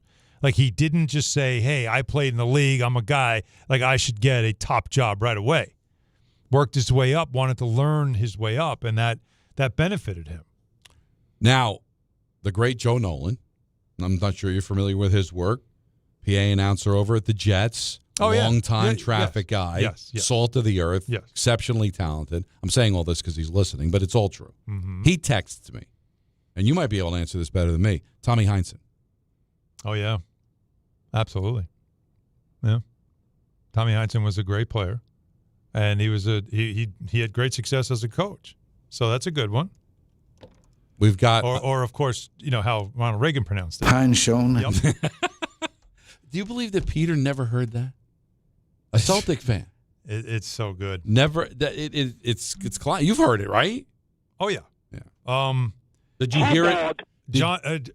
So great Islanders producer and director Joel Mandelbaum sent me a text. Frank Robinson had success as a manager. I don't know if he's a Hall of Fame. Not Hall of Fame success, right? God, I remember. It's so sad. I remember when he was managing the Nationals and he fell asleep in the dugout. He was older by the time he got to the Nationals. Shane in Albany's got a really good one. Shane, you're on ESPN New York. What's up, buddy?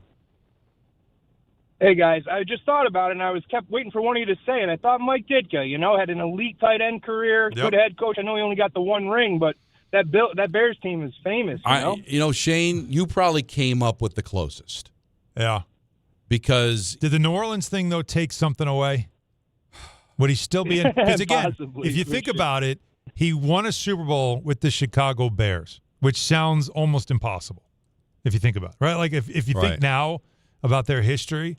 So the fact that he was, come on, I mean, he was the head coach of one of the most notorious teams in NFL history. I will tell you. That's a good one.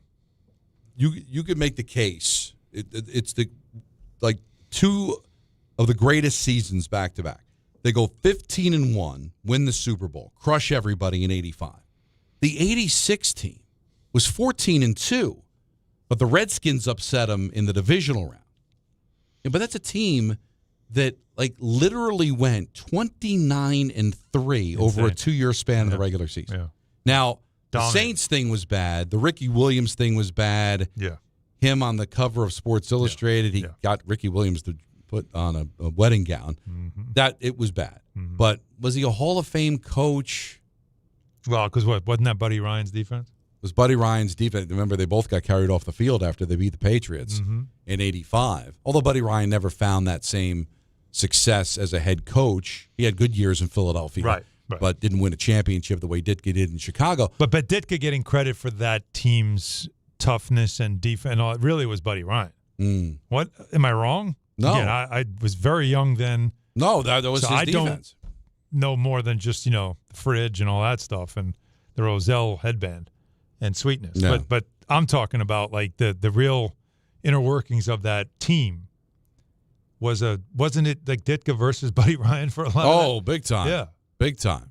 Wasn't as bad as when, wasn't it Buddy Ryan punching Kevin Gilbride in the face in Houston? But they probably came to blows, just wasn't as many cameras out there. But it's the best one I think we've had, honestly. He's in the Hall of Fame as a tight end, and then the combination with the I just don't know if he's a Hall of Fame caliber, but he's darn close, man. I know it's only the one ring, but the Bears were a perennial winner. Good stuff, man. Mm-hmm. That's a good one. How about Keith on Long Island? You're on ESPN New York. What's up, Keith? Yeah, guys, I was thinking about how about Maradona? Now, I'm not familiar with his coaching career. You'd have to give us that. Talk to us about that. Well, didn't he coach Argentina to the World Cup a couple of years ago, 4 years ago? I have to look it up. But I thought he was an unbelievable player. Obviously, we don't know that. No, I know him as the player. I don't know. And is that enough? If he did, again, I'm not a big soccer guy to know if that would be enough if he did coach Argentina to a World Cup. Yeah, but that's a good one. Was he the head coach in Argentina in 22? 2010. 2010. So I'll go back a while. All right. Well, that's not bad. That's a good one too. Yeah, he did have a pretty good player on the team called Lionel Messi. Well, everybody needs a good player, right? Nobody takes Phil Jackson's rings away because it was Jordan and Kobe, right? And Shaq. He had great players. Oh, they lost in the quarterfinals, though. Oh. They did not win the World Cup. But he said the last one they won 4 years ago. Was he still the coach? No, I don't know. He was not the coach then. Again, I know the name I know the player. I just don't know the coaching. Though. Yeah, they lost in the quarterfinals to Germany. Okay. So let's go to Bill in Huntington. You're on ESPN New York. This has spurred things on. You're on ESPN New York. What's up, Bill? Hey, how you doing? Good. What about Dusty Baker? He's Dusty, a Hall of Fame player? Wasn't a Hall of Fame player. And listen, he was a hell of a manager. I'm glad he finally got his ring in Houston. Went to but he failed with the Cubs, didn't get there, and the Bartman play, the losing to the Angels in the World Series in 2002. He was kind of like the Marty Schottenheimer of baseball. Just he'd get you there, but he couldn't get you the championship. 2-time All-Star. He was good with the Braves and the Dodgers, and he was on some of those Dodger championship teams. He was not a Hall of Fame player. Yeah. Coach. Got a Gold Glove, NLCS MVP. Not to that level, no. Yeah, okay. Let's go to Josh on Long Island. You're on ESPN New York. What's up, man? Josh. Hey, how's it going? Sorry. Good. What's up? Yeah, I'd like to nominate Junior Johnson from NASCAR. Okay. Junior Johnson won 50 races as a driver, then won multiple championships as a crew chief car owner. He definitely had 2 Hall of Fame careers, and that's why he was in the inaugural class of the NASCAR Hall of Fame. You know, that's not bad, man. I like it, Josh. Listen, I know him.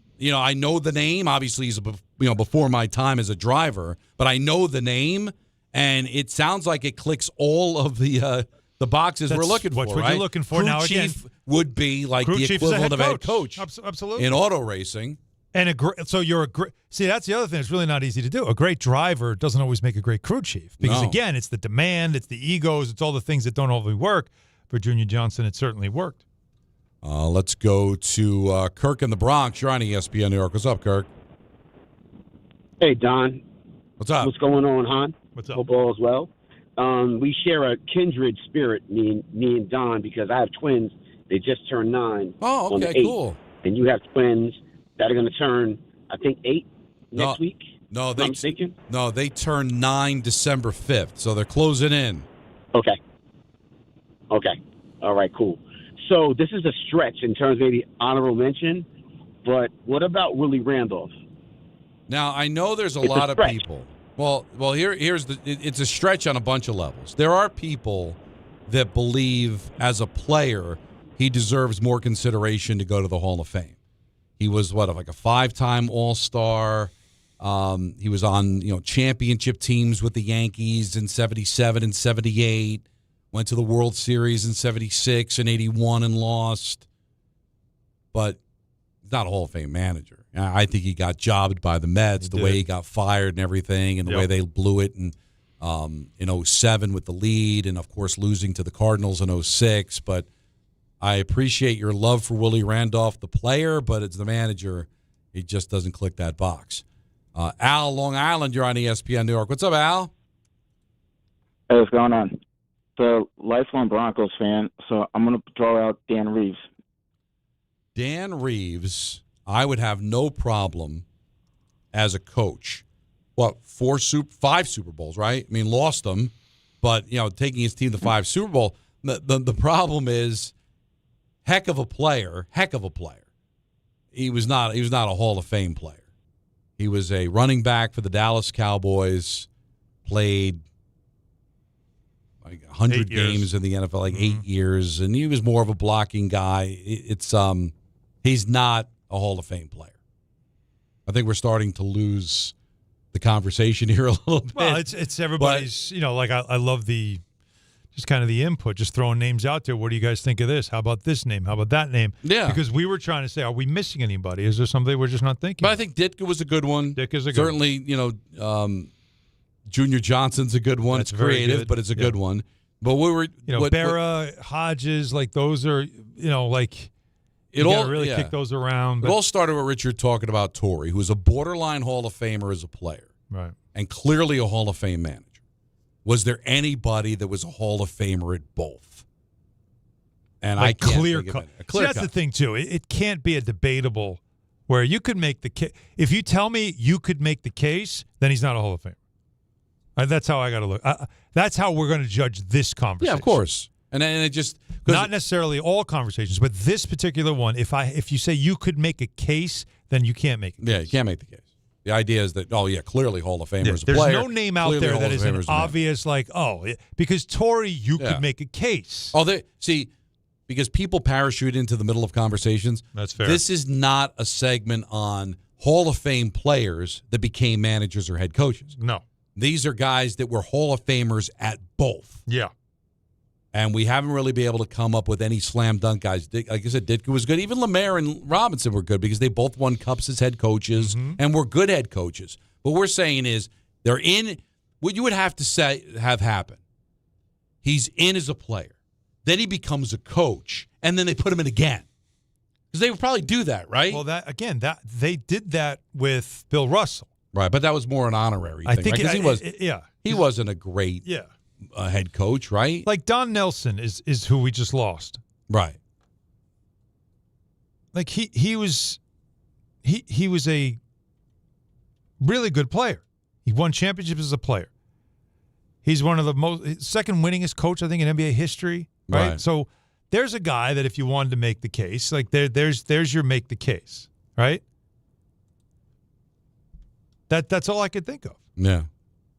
Now, Griffin in Connecticut's got a good one. You're on ESPN New York. Hi, Griff.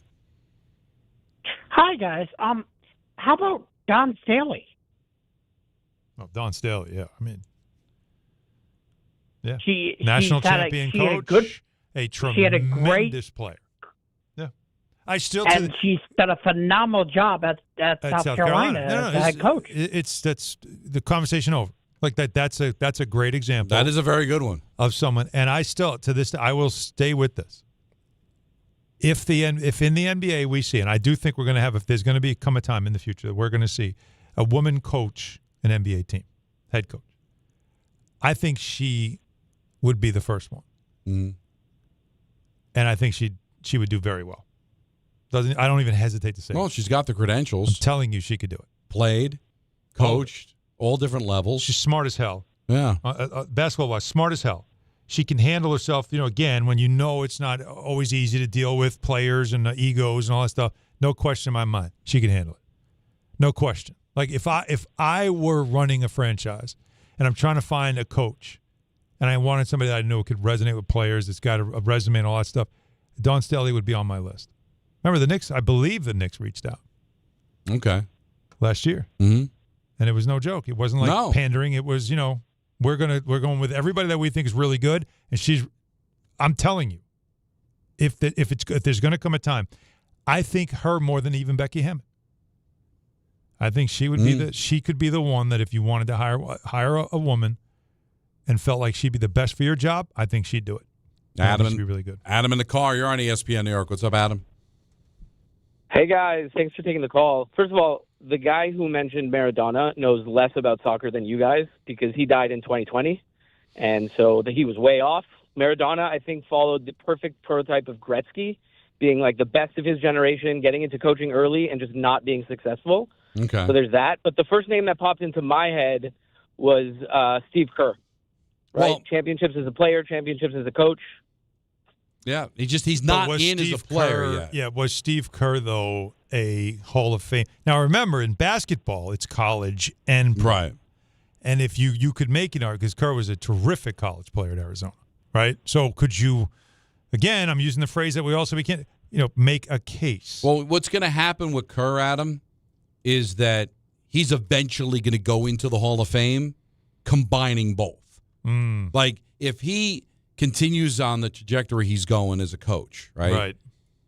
And they may put him in to say, hey, great coach, but look at the career too. And when you combine the two, where he's not a Hall of Fame player, maybe a borderline Hall of Fame coach, but because we combine the two, we can put him in. Mm-hmm. But he wasn't a Hall of Fame player. He would have probably been in by now. Remember, he won a bunch of championships, but look at the teams he was on. I'm looking this up because Jake put it in my ear. So Billy Cunningham was a Hall of Fame player. Right. Brooklyn guy, by the way. Then he coached the Sixers when they last won their championship? Yes, he did. Over 8 seasons with the Sixers, he won 69% of his games and an NBA championship. Yeah. Billy Cunningham, he won an MVP. Like he was Hall of Fame. He's already in the Hall of Fame as a player. I'm surprised if he's not in the Hall of Fame as a coach. But it might not be something they do. Like, once you're in the Hall of Fame, you're in the Hall of Fame. No, that's done. They would do it. But if they haven't done it by now, I don't think they're going to do it. Yeah, no, certainly not. But still. That's a good one. It's a good conversation. A lot of people want to chime in on this. But coming up next, talk about it Tuesday. Got to get to the Jets a little bit later on. The Mets. We have to discuss ENN. We do. Lots to do up until 6:30. Then it's Mets baseball on ESPN New York. This is the Michael K. Show. It's unfortunate that they are letting this string of amazing pitching performances be wasted. Because if you look at the way the Yankees are constructed, they've got a great top three in the starting rotation. Bottom line is, the Yankees, because of their lack of offense, have put themselves in an unenviable situation. The Michael K. Show, weekdays at 1 on ESPN New York and streaming live on YouTube. Presented by the Parisman Firm. When care matters most, experience matters more. The Allure Group is redefining rehabilitation and long-term care across New York with 6 convenient locations. Their expert clinicians create personalized care plans to help you recover, rebuild, and get back to what matters most. From short-term rehab to long-term care, Allure is committed to comfort, dignity, and results. To learn more, visit allurecare.com. The Allure Group, where care meets compassion. If you've been injured on a construction site, then you need a lawyer who knows New York's unique labor laws. At the Parisman Firm, they have decades of experience handling construction accident cases and a proven track record of delivering huge results. Their team has already recovered nearly $1 billion for hardworking New Yorkers. From scaffold accidents to slip and falls and equipment failures, they've got your back. Call the Parisman Firm now at 718-WORKERS. That's right, 718-WORKERS, because your case is their cause. Get the justice you deserve today. At Uline, the prevailing opinion is, if you don't live it, you don't believe it. The people at Uline believe in hard work, and they live it by being there 24/7 to answer your call, having 41,000 items in stock, and offering same-day shipping from 12 locations across North America. Business owners, sellers, buyers, shippers, and packers believe it. Uline is the hard-working, dependable source for your shipping and industrial supplies. Visit uline.com. Hey, Yankees fans! Join us at Yankee Stadium on Friday, August 21st, as the Yankees take on the Toronto Blue Jays. And don't miss Cody Bellinger Bobblehead Night, presented by T-Mobile. The first 18,000 guests through the gates will take home an exclusive Cody Bellinger bobblehead. Get here early, grab the giveaway, and cheer on the Bronx Bombers. Tickets are available now at yankees.com/tickets. Here he comes. Surprise! There's an avocado shortage! Now half your food truck menu is costing more than it's making you! Also, you're out of napkins! Those aren't cheap! Progressive knows small business owners usually don't like surprises because they cost you money. But a good surprise, saving 10% or more on commercial auto insurance when you pay in full. Also, an ice cream truck stole your parking spot! Looks like you're in a turf war! Surprise yourself. See if you can save in as little as 8 minutes at ProgressiveCommercial.com. Progressive Casualty Insurance Company and Affiliates. Discounts not available in all states or situations. Rich Eisen here with some advice. If high-interest credit card debt is grinding you down, it might be time to call an audible with a SoFi personal loan. It consolidates your debt into one low monthly payment with no fees required. And with as soon as the same-day funding, you can make the right play fast. Call an audible on your debt today at SoFi.com/debtplay. Loans originated by SoFi Bank N.A., member FDIC. Terms and conditions apply. NMLS 696891. Fast funds terms apply at SoFi.com/debtplay. Now let's take a look at the traffic with Brandy Scott. Thanks so much, guys. We're going to start off in Jersey. Slow crawl on 80 eastbound right before exit 58 for Madison Avenue and Patterson. Overturned box truck blocking a lane. Been out there for a couple of hours. Traffic is crawling there and backed up to 23 in Wayne. Yanks are home later on tonight in the Bronx if you're getting a jump start using the inbound George. Nice and quiet there for both the upper and lower decks. Deegan just a little bit busy in both directions, heading over to the stadium with the volume for the outbound George. Outbound Lincoln Arena about 20 to 30 minutes. Outbound Holland closer to a half hour. Long line of brake lights on the LIE eastbound in Nassau County. Crash in the right lane over by Shelter Rock Road. Delays are backing up to the Cross Island in Queens. This report is sponsored by Mothers Against Drunk Driving. For victims of drunk and drug driving, your grief is unique, but you're not alone. You always have a place at MAD. Visit mad.org. I'm Brandy Scott on 880 ESPN New York.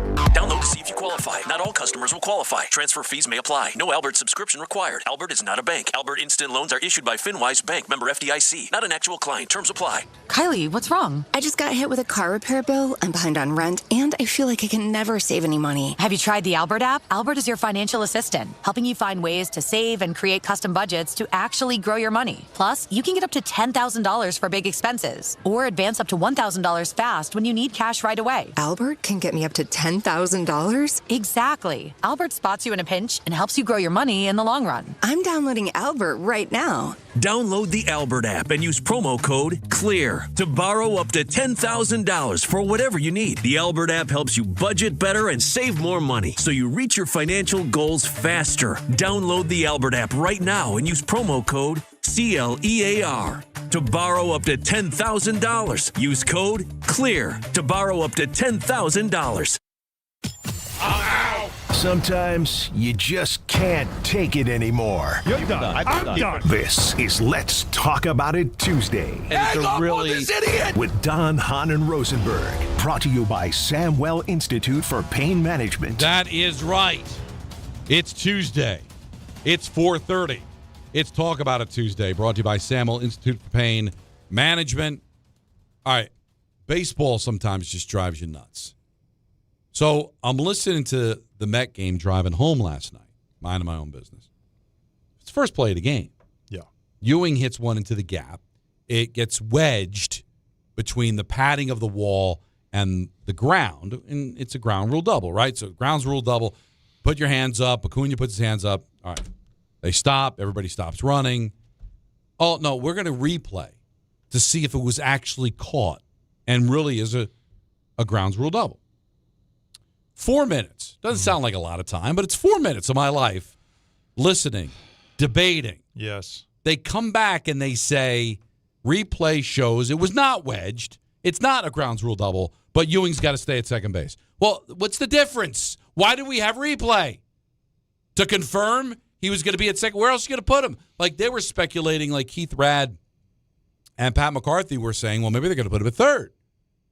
Because if they rule that it wasn't a ground rule double, well, then put him at third base because he would have gone to third. Right. But they kept him at second. So what took 4 minutes to rule? Like, is there some kind of paperwork with the stat, whether it's an official double or grounds rule double? Oh, wait a minute. In the Blue Jay Red Sox game, it was hold my beer. This was amazing. Runners at the corners, 1 out. Fly ball to center field. However, everybody thinks that there's 2 outs because that's what the scoreboard said. But? Well, here is this bizarre play we're talking about in real time, Blue Jays Red Sox last night.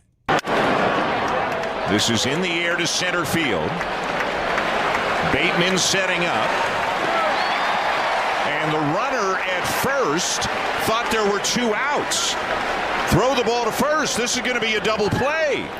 The runner at first, Sogard, didn't know how many outs there were. He was jogging around the bases.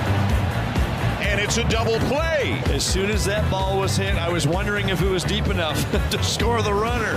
They could have tagged up and scored. They could have gotten a run. Both runners thought there were 2 outs. Stunning. But stunning. Yeah, stunning is right.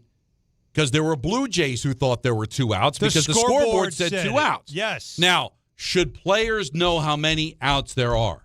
Yes, they should. They should be paying attention to the game. However, Alan, we both played baseball. If you look up at the scoreboard to just remind yourself how many outs there are and you see 2 outs, you might say, all right, well, the scoreboard says 2 outs. I guess there are 2 outs. Now, should the runners at the corners check with their coach? Because they could go to the first base coach or the third base coach and say, hey, I thought there was 1 out. The scoreboard says 2. How many outs are there? Yeah. Or you can ask the umpire, hey, Blue, how many outs? So I will still criticize the players for not knowing. All right. But the scoreboard's there for a reason, man. You got to have that right. Well, the umpire usually corrects the scoreboard, don't they? Yeah, and also I can understand the scoreboard having 1 out when there's 2 outs, like forgetting to put the extra out. Why would you put an extra out up If there wasn't one. I don't know. Like, all right, maybe you're asleep at the switch. Not that that's any kind of an excuse, but that I can kind of understand. Why would you put an out that actually didn't happen? But get this. They rule a run scored. Wait a minute. So everybody's going crazy. All right? So Chris Cicconi's the crew chief. Here's what he has to say. Okay. So what we have here. Wait a minute, I just want to say that. I just want to say this, okay? I love that. Anytime somebody officially is saying something, okay? If you're getting an announcement on a PA system, if you're in the subway, if your pilot is going to talk to you on the plane, if the first word he's saying is okay, be worried. All right? Because this is a guy that's really unsure. When your first words are okay. So keep that in mind. Okay. So what we have here is we have a time play, meaning when the third out was made at first base with the runner not tagging up. The runner that was on third base also did not tag, but crossed home plate before the third out was made at first base. You getting this? So that is a time play. We are going to New York to check, do a rules check. All right. They're going to check, which I'm fine with. Let's try to get this right. Of course. Now, back in New York, this is in Toronto, but back in New York, I believe it's in Chelsea, they're watching this. So they'll be able to give an official ruling. 16 minutes later. Oh, no. We've got our ruling. All right, after calling New York, I just want to say, all right, first you start with okay. Okay. But when the first thing is, all right. All right. All right, everybody, calm down. This is what we got. I didn't hear these before. I had to just stop it. Just like the first one was okay. At least, but I give him credit though. All right. He was comfortable, right? He was comfortable talking to the crowd. Okay, this is what's going on. We know. Listen, we know this is 16 crazy. minutes. I think we're gonna figure this out. Oh, there we go. Okay. All right, after calling New York, getting it all straightened out, the run is going to score. Don, that doesn't make sense. It doesn't make sense. Toronto, one run for Boston. So the time play. It's obviously a rule, but it doesn't make any sense. First ever for me. Yeah, it doesn't make any sense. First ever. So it's a timing play, which essentially says that the runner scored before the out. Right. So you count this. You count it, but how? When it's two outs. No, you have to. Didn't you have to tag? No, but he's supposed to tag. But the only way it was a stolen base. No, the only way that you could take the run away is if they appeal at third. But they didn't appeal at third because they all walked off the field. Are you saying because they walked off the field, they didn't appeal? Because what would you do if somebody left early? Like, let's say everybody knew there was one out, tag up. If he left early. They left the field. They left the field, so they never appealed. Oh, because they assume that run doesn't score. That's the third out. Right. Whatever. But he touched home plate. He left early thinking it was 3 outs, but he still touched home plate. And he touched it before they got the out at first. I'm so confused. He should have been out if they appealed, but they never appealed. Again, I'm confused. Right. First and third, 1 out. Let's say the scoreboard's right. So he doesn't have to tag up because it's already 2 outs. There's no reason to tag up. So you just run thinking, what if he drops it? He's supposed to tag up. Yeah. But the only way to call him out for not tagging up is if you appeal. They didn't appeal. Right, so there's no way to record the out. But how do you appeal something? You can't appeal it. Well, that's why it took 16 minutes to figure out what to do. He doesn't have to tag up. It's 2 outs. No, there's 1 out. There's 1 out. I thought there were 2 outs, and then the scoreboard said 1. No. The scoreboard. So how did the inning end? The scoreboard said 2 outs. How did the inning end? The inning ended. How many outs? Because the center fielder caught the ball. And then 2 outs. threw it then into the threw infield? He thought the inning threw it in. They go to throw to first to get the guy at first out who didn't tag up. Gotcha. He's out, inning over. However, the runner at third scored before you crossed got to home first plate before they called him out at first. Goodness. Oh, my He God. should have been out if they appealed. They didn't appeal. Now, that's crazy. Now, John Schneider, the manager of the Blue Jays, says he understands the rule but still confused by the umpire's ruling. Yeah, it was confusing. First time for me, but I think the rule is the rule, and it was just tough because they didn't challenge the play initially. It happened in the middle of an inning when Moran's coming in to warm up, and players and coaches and managers react to what is being said to them, right? So after consulting with MLB, they told me that all of my players were across the third base line before Charlie waved off the run, which I 100% disagree with. I don't know if Vlad is that fast after he got the ball at first. So we weren't given an opportunity to appeal to third. And going forward, when that play happens again in the next 100 years, if it's us, we will record the lead out at third. No. So that's what it was, is you went the wrong – instead of throwing to first, you should have thrown third. Right. That's what it should have been. But because half the players thought there were 2 outs, the other half thought there was 1 out. The good news is it ended up not mattering. Right? Well, the Blue Jays won the game. They won the game, 2-1. 2-1. And from a Yankee perspective, yes, that's another loss now for Boston. Boston's now 2 full games back. Yeah. They had a chance to gain ground. They've lost 3 in a row they now. Did not. The first time for them in 3 months. Yeah. But think about it. If, let's say, the Red Sox come back and win that game. Yeah. If you're the Yankees, you're furious about that, and right? if it ends up becoming the difference between that and the loss and why you're playing in Fenway and not playing at Yankee Stadium, what a disaster that could have. Baseball, is there any other sport that would have that type of a nuanced ruling? Think about just how specific and rare that ruling is. It's the only sport I could think of that it's that ridiculous, because there's so many moving parts. Yeah. But I don't know why it took 16 minutes. But what would the alternative be? Like, your Major League Baseball, as confusing and wacky as it is, how would you have ruled it? He touched home plate. Right? Yeah, they had to watch you it back. You didn't appeal it. It's your fault you didn't know how many outs there were. I if you want to say that run shouldn't count, put him back at third base, but he did cross. But there's no such thing as do-over. Yeah, there's no do-over. I mean, do you want to look at replay, see where the center fielder was, put him right in that spot with the ball, right? Put the runner back at third and have him try to score off of him? Like, you want to do that? But they don't do that in baseball. No. That's called a do-over. Yeah, we did that. That's what we would do. Do-over. In wiffle ball. Right? If we played wiffle ball in the backyard, that's probably how we would have resolved it. But you don't resolve that. But 16 minutes, it's I don't know whether to criticize baseball or just love it for the nuance.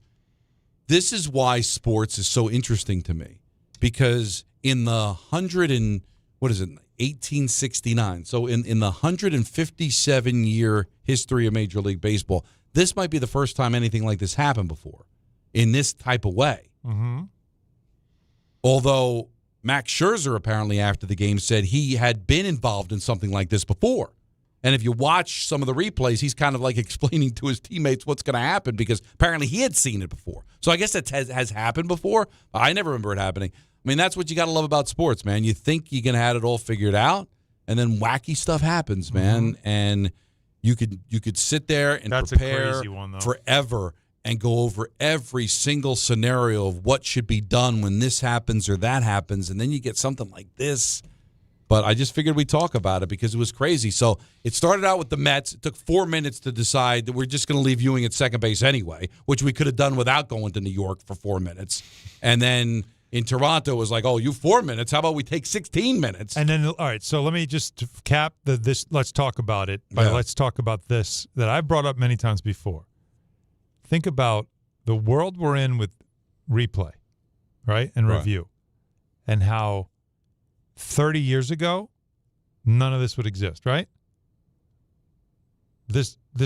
What would they do here? They can't watch it back to make sure that the timing play timed out correctly. We're not calling New York to see what they say because New York doesn't exist as a video review back then. So how many plays happened in sports history that were not aided by review? As good as review is to make sure we get it right, there is something, though, that's still about it that makes you wonder about the 100 years we lived with baseball before video review. How many times do we get it wrong and we just didn't know any better? Well, I would tell you, in this situation, ignorance bliss. And you would think you forgot how many outs there were. Did they even have a scoreboard early in baseball. It was just hand operated. Like there had to be times where people forgot how many outs there were. Right. But I think if this had happened in 1930, the run doesn't score because they wouldn't have the ability in replay to see if he touched home plate before the out at first base was recorded. So they would have just said third out, first base, he doesn't score, and that would have been done. But because they had the ability to look and see that he crossed home plate before he was out at first, they awarded the run. Right. So I guess that's the difference. But that's why I joke all the time about like how many wacky stuff must have happened back before there was television. Right. Where they were just like, hey, just give them the run. Who cares? Nobody. There's 7 people in the stands. It's 4:00 in the afternoon. It's 100 degrees outside. There's nobody we're going to report on this Nobody game. gives a damn. That's why I'm saying, like, I back in hockey, like, how many times were they out there, like, I don't know, who had the secondary assist? Does anybody remember who touched the puck before Dickie Moore did? Just give it to Richard. He was on the ice. He's good. Nobody's going to. Right? You know how many points he probably didn't have, but they're like, yeah, just give it to Maurice Richard. I totally agree with that one for sure. know, I said it too, like with the DiMaggio hitting streak. You know, there wasn't one time where it's like, you know what, that probably should have been an error, but, you know, are you going to be the one that's going to say he's out and ruin his hitting streak? There's 4 people at a typewriter. One of them fell asleep. The other one, his jacket caught on fire from his cigar. Right, the other one's half in the bag. He has no idea where he is. You know what? You know what? Just give him the damn hit. All right, on the 56. Who's gonna say anything? Yes, sure. Ruth hit it 600 feet. Who's gonna go there with a tape measure? I don't have a tape measure. Mickey hit it 550. Who's gonna complain? By my calculations, that was 550 feet. Well, I'm gonna write that too. Right. Right. You know what I mean? And again, the answer always is we were at war. We were at war. So there were a lot of other important things going on. Yeah. I love that. That was a good talk about it. 1-800-919-3776, of course, is the number to call. That was Let's Talk About It, brought to you by Samwell Institute for Pain Management. For a pain-free life, visit SamwellPain.com. Don Hahn and Rosenberg, ESPN New York. Flyaways. Even cash money. You want it? We've got it. Find a list of all contests and official rules by visiting ESPNNewYorkContests.com. That's ESPNNewYorkContests.com. Tricon Construction is growing across New Jersey, delivering larger, more complex commercial projects with the precision today's developers expect. Because when the timelines, capital, and reputation are all on the line, you need more than a contractor. You need a true construction partner. Tricon brings experienced leadership, disciplined project management, and a team built around accountability and execution. From planning to completion, they build with purpose, professionalism, and pride. For serious commercial projects, build with Tricon. Visit TriconBuilds.com. That's TriconBuilds.com.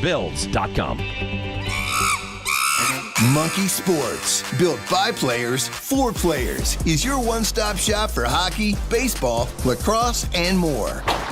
Find top-name equipment and expert in-store services like sharpening, break-ins, and relacing. Shop in-store at Monkey Sports in Farmingdale or Woodbridge, or online for all the top brands.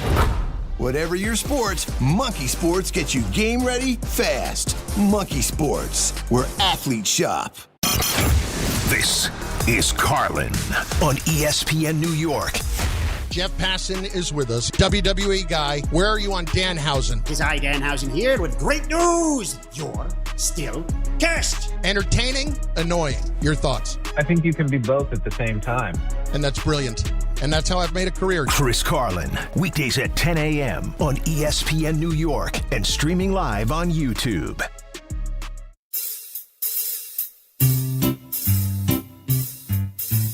1-877 Cards for Kids.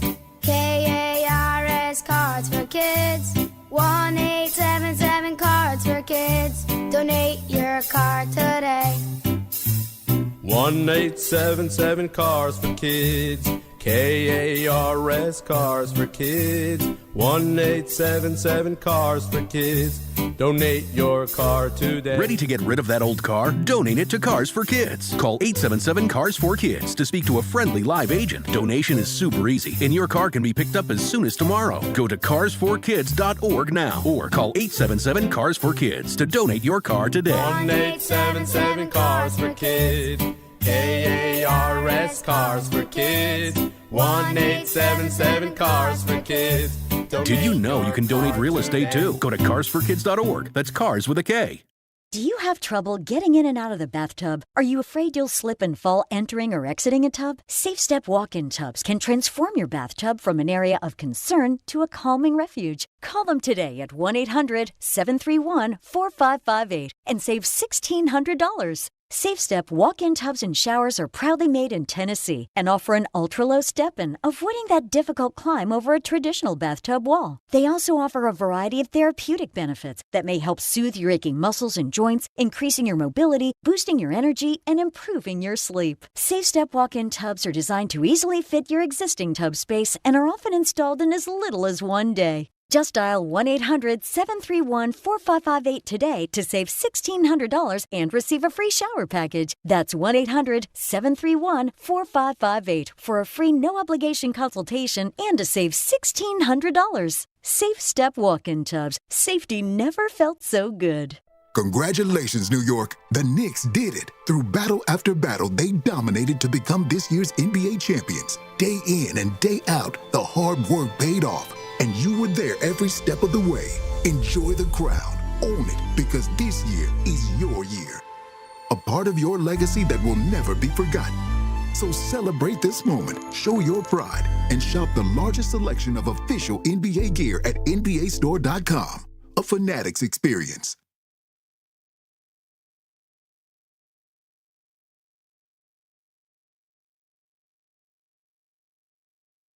Oh, listen, you piqued Allen's interest there, Jacob. Good job.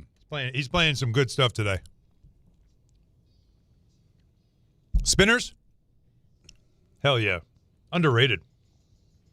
It's a shame the way you mess around with your man. Not bad at all. 1-800-919-3776. Hondo in New Brunswick. It's close to my neck of the woods. You're on ESPN New York. What's up, man? What's up, Don? It's funny. I used to go to that pizza shop over by the kickboxing place you used to talk about all the time over in Somerset, so I know the area well. Okay, cool. And they made my kickboxing place into a liquor store. So now I go to New Journey, which is over on JFK. So I'm over by JFK, if you know where that is. So I used to live right off JFK. That's why I know the area. So, yeah. So really quick, just based off the plays from yesterday, playing in college, we actually went over a lot of these crazy plays and what to do in certain situations. And one of them was anytime you have a double appeal, you always go to the lead runner first. So the Toronto manager mentioned that in the post game, so that was one. The other thing that, Alan, you said you were a little confused on, technically as a runner, you never have to tag up. You never have to touch a base when running. But if they don't appeal it, then it counts. Gotcha. So in that situation, because they didn't appeal it, that runner's going to count because he scored before the third out. And you see it all the time with the timing plays. You guys were just mentioning, too, as well about, no video. But the umpires technically are supposed to be in a position to see those timing plays happen. So they're the ones that really called it, right? Originally it came from the umpires, right? Yeah. Yeah, okay. So they were the ones paying attention. They saw it. Okay. So the only thing since they didn't appeal there, that run's always going to count. And I think, I don't know why it took 16 minutes, but I think the biggest thing was to just piece together the video to see if he crossed home plate before the out was recorded at first. That's probably what they probably needed. took with so much time, right? Because it wouldn't take 16 minutes otherwise. I mean, it's not a natural play, so that's probably why it took so much time, because that runner scored. He clearly didn't tag. It was obvious, right? But the other team didn't appeal it, so you got to treat it like anything else, where if a guy on second base and there's a base hit and the guy tries to go to second on the base hit, but the guy scores beforehand, that run still counts, even though he's tagged out at second if he scored first. Right. So it's the same concept. It's just funky. It's just funky because it was a fly ball, nobody tagged, right? Meanwhile, everybody knows you're supposed to tag, but that if you don't appeal that runner, he can run across home, and if you don't appeal it, the run still counts. Yeah. So and this is just because I want to have fun with it. Let's just say I've got a guy who's lightning fast. There are two outs. Fly ball deep, right? So it's in the air for a while. Where's your runner's the hitter? Third. My runner's on third. Oh. So he just smokes home before the ball's caught. Yep. Nothing? No, because it's the third out. That runner doesn't score before. So it doesn't matter that it doesn't matter he scored, like he crossed the plate before the ball is caught. Doesn't matter, right? Like because he can't go. No, that doesn't matter. No, Yeah. Right. That doesn't I've matter. always wondered, like, it's not a hit. Yeah. All right. You're allowed It's not to a hit prior because, to, Yeah. Okay. you know. All right. I'm trying to think of beating like the timing thing is what I'm trying to figure out. No, That's the only thing is that you're allowed to advance on a fly ball with less than 2 outs, a sacrifice fly. Right. His point is that you don't have to touch the. If they're not going to appeal it, nobody's going to know. Yeah, Listen, I could get an inside the park home run and not touch third base. If they don't appeal it, nobody's going to go back in time and go, "You never touched third base. Got to go back." No, too late. Yeah. Who was the pitcher, Anthony? You might remember. It might have been Wheeler. They were showing where he wasn't on the mound. He was a little bit to the side of the mound. Nobody saw it, and he pitched that way without him touching the mound. Nobody saw it. You mean the pitching rubber? Yeah. Yeah. So it reminded me. I played summer ball. I can't remember his name. He was one of my coaches in Don Bosco Tech. He was one of my coaches, one of my assistant coaches. If you're out there, please call and remind me who you were. All right.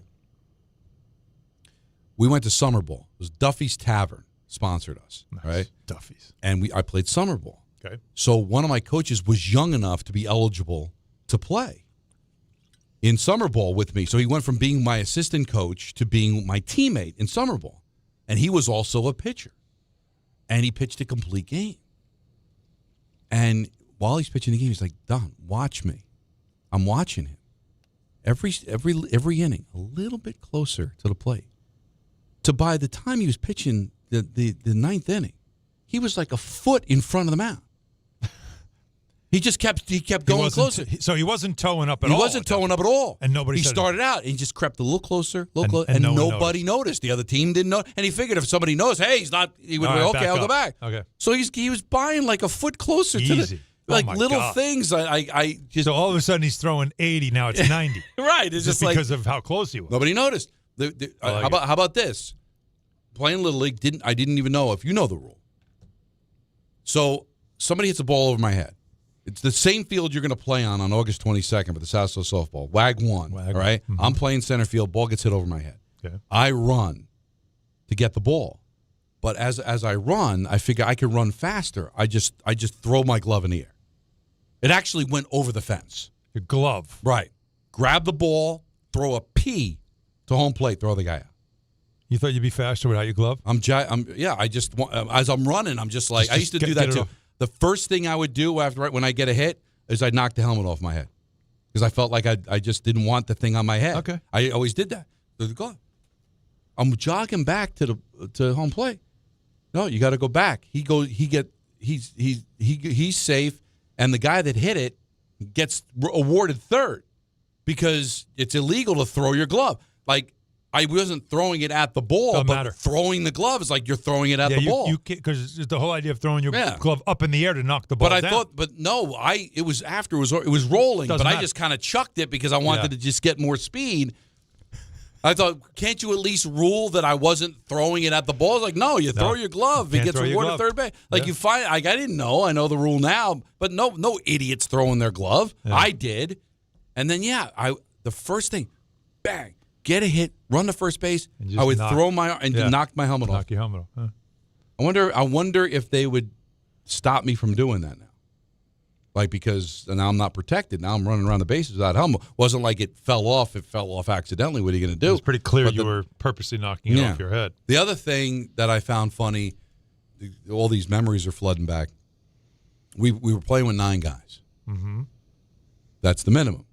We only had 9 guys. Guys were sick, whatever, couldn't make it. Our batter argues balls and strikes. Umpire throws him out of the game. Wait a minute. So we negotiated.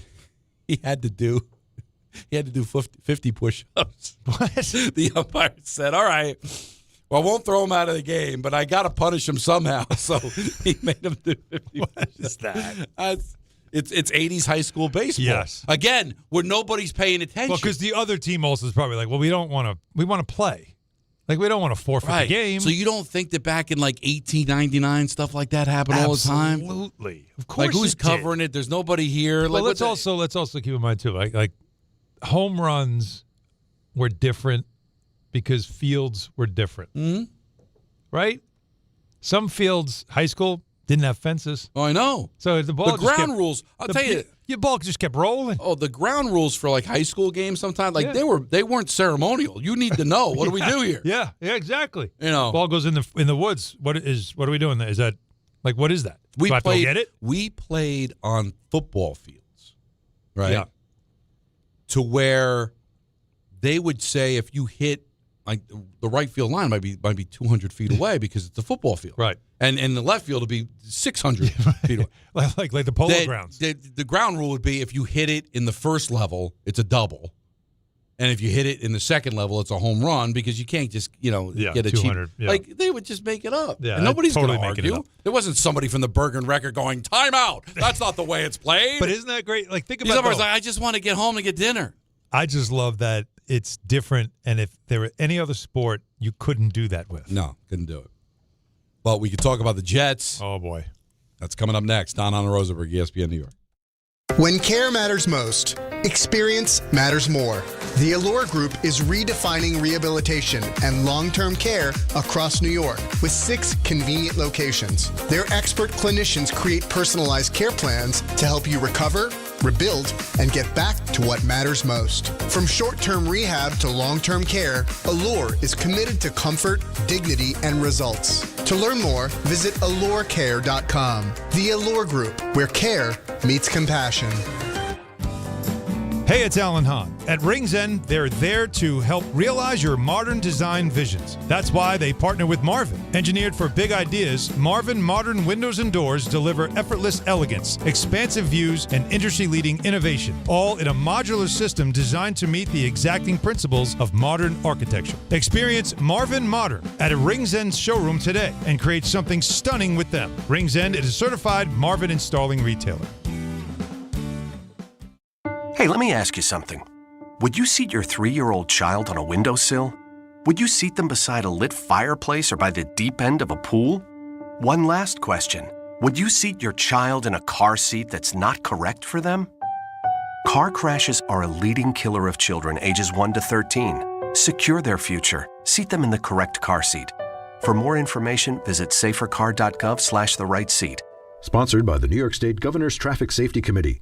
Miller time. People think it just happens, but that's not true. You know what you gotta do? You gotta go say hello with some beers. Make the plans. Forget the couch. Go to that thing. Play the game. See them in person. Talk to that stranger. Live a little. Small acts of rebellion that bring us together.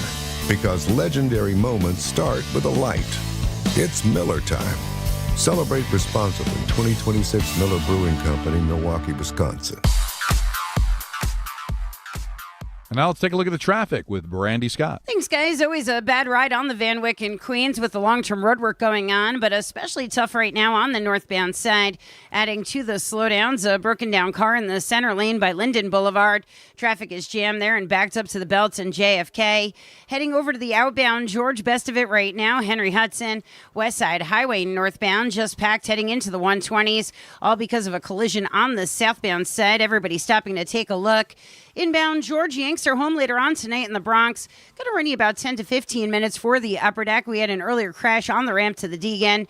Outbound Lincoln, your best ride at 15 to 20. Outbound Helena run you 30 to 40. This report is sponsored by the Danny Did Foundation.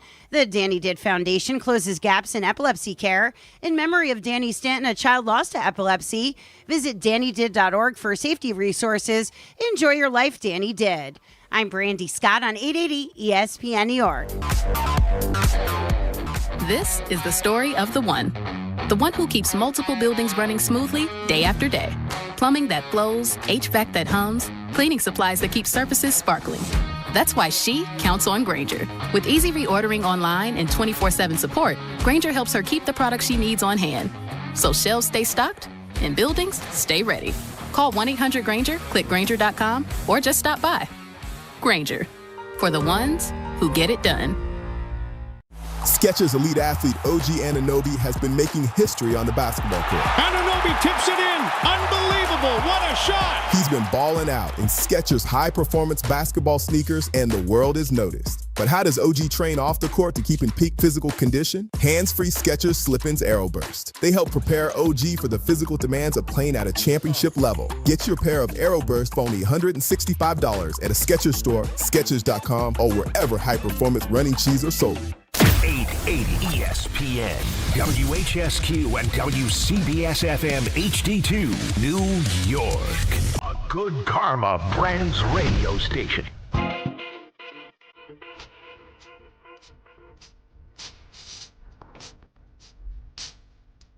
Time is it? 5:03 in the big city. Don on Rosenberg with you until 6:30. Then it's Mets baseball, Mets and the Braves. I guess we've got some Yankee news from Gary Phillips. This just got Are we sent introducing to me. people to bases? Yes. He says Aaron Boone said it's probably reasonable to expect that Cody Bellinger, is one, Giancarlo Stanton, and Aaron Judge will return in that order. Oh, wow. Okay. Bellinger is not too far off, but still dealing with some tightness. Don't love that. Boone said. And there's a chance Stanton will need a rehab assignment. Oh. Now, that's kind of like good news, bad news in the sense, all right, Stanton was running around the bases, and it didn't look great. Listen, all you want Stanton to do is jog around the bases after he hits a 500-foot home run. I don't care That's if what he you walks. If he can hit home runs and then walk, that's great. But telling me that Bellinger, Stanton, and Judge in that order, well, that makes sense because Stanton hasn't played since April, all right? Yeah, I just want him for Bellinger October. was 4 to 6 weeks. So we're already to the point now where we're already at 4 close weeks. to like Aren't we at 4 weeks? So it makes sense that he was going to come back. Judge is the key, man. Yep. So the fact that Judge is third and he's behind the guy that still has to have a rehab assignment, that we're probably looking at Judge probably the earliest maybe mid-September, and you're looking at maybe getting a couple of weeks of regular season games before it's on for real, man. And that's what's kind of scary. And I know we were going to talk about the Jets, but since this kind of came over. Yeah, let's do this because... How's my neighbor's prediction looking now, Donnie? Yeah. No, we discussed this, but the Judge thing is something that I have said when it comes to Aaron Judge. And I was wondering, Don, again, do you agree with this assessment? I don't think it's fair to him that the expectation is that he's going to come back and be Aaron Judge. He's going to be 99. You know he wants to play. He's going to do whatever it takes to play. He's all about that. You know he's a stand-up guy. You have every reason to believe his heart's in the right place. But when he comes back, if he's got 3 weeks to ramp up, get rhythm, be ready, and then you're going to start a series, maybe at Fenway, who knows where they're going to be in this, or maybe in the Bronx against the Red Sox. I don't know where they're going to be in the standings. But still, you're going to tell me that there isn't going to be so much pressure and expectation on him to save it because this lineup without Judge, it's just a bunch of guys. But with Judge against lefty batting, now all of a sudden, lefty pitching, now all of a sudden everything changes. Now it all works. Yeah. He's the key cog. But if he's not performing and this offense still continues to sputter, who gets blamed? He does. Yeah, I don't think that's unfortunately. fair. No, it isn't fair. Alex Rodriguez was on TMKS earlier today. What to expect from Judge when he returns? I don't think it's realistic in an injury like this one that, it's a very tough injury. Nobody wants to play more than Aaron Judge. But you can't expect him to be Aaron Judge in September or early October. Maybe Aaron Judge can do that. But when you take that much time off, then the question is, we already had 4 or 5 DHs. We just got 2 more at the trading deadline. Not being able to use that DH role as much as possible, I think, hinders the Yankees. But if you put him now at DH, now you're back to the same problems. You're not bringing good defenders in, and you have more lefties. And, you like to have some of the new guys also get some at-bats at the DH spot, which is going to be interesting how Booney manages that. See, if you don't want to listen to me, listen to Alex Rodriguez. Yeah. Because it's exactly, I think everybody that is just thinking logically just understands how it works here in New York. Because this is what's going to happen. You can't just plug Aaron Judge into right field and expect everything to pick up where it left off on May 31st. It's not going to happen. No. So with that in mind, Stanton becomes a very, very expensive pinch hitter if Judge has to be DH. And then you have Garcia, who's going to platoon basically with Rice, and Rice should be playing every day. Rice can't DH if Judge is DHing. And then you have Ramos, who's not a great fielder, so you're not going to use him a lot in the outfield, but he does have a big bat, right? That's why they brought him in. And he's a righty. But wait a second. If he can't play in the field, where's he going to – what is he in the lineup? It's the same old So now problems. what Alex said is you have 4 DHs, and that's essentially what it's going to look like unless Judge is fully healthy and can play the outfield. But he won't know that. We won't know that until he's back. But when he gets back, he's probably going to DH for a little while. Playoff time, if you know him, he's going to know the best thing for the lineup is for me to be out in right field. And I got to get myself ready to play right field. And that means if there's a fly ball to the wall, is he going to crash into that wall and make that catch? If there's a looping ball that's coming short, and we've seen him make these plays. He's a very good fielder. We've seen him make the diving catches and all that stuff. The lasting memory of him dropping that ball against the Dodgers is not really who he is. And yet, he might have to hold up on some of these plays. So I hate this. I hate everything about it. It's and not I don't good. want the expectations that fans have got to give him a little grace this time around. They won't, because their God, Jeter, and rightly so, all those championships, what would Jeter do? Always said, if you're out there, injuries aren't an excuse. So if he's out there and he's not hitting, well, I don't think Judge that's is making going to an be thrown excuse. out. No, not making an excuse. But they should look at this differently. If he's not 100%, cut him some slack. If he's not able to go out there and be Aaron Judge, but if he's compromised and doesn't hit in the postseason, are the fans going to go, well, give him a break, man? He hadn't played in 4 months. He's not 100%. And they're going to go, oh, typical Judge, just when we need him, doesn't come through. What do you think? Well, I think it's going to be the latter. I think it's going to be and again, spinning back to Jeter, like, hey, if you're out there, you got to play, and that's what Judge is going to say. Judge, that's the amazing thing about Judge. No, see, that's what I don't like, because Jeter had other guys who could carry the mail. Judge doesn't. No, understood. And we're learning that while Judge is out. But again, like, what would Jeter do? Jeter will tell you, hey, if you're out there, can't use injuries as an excuse. And Judge won't. No, he won't. Like, Judge will sit there and go, no, I'm okay. I'm 100%. Yeah.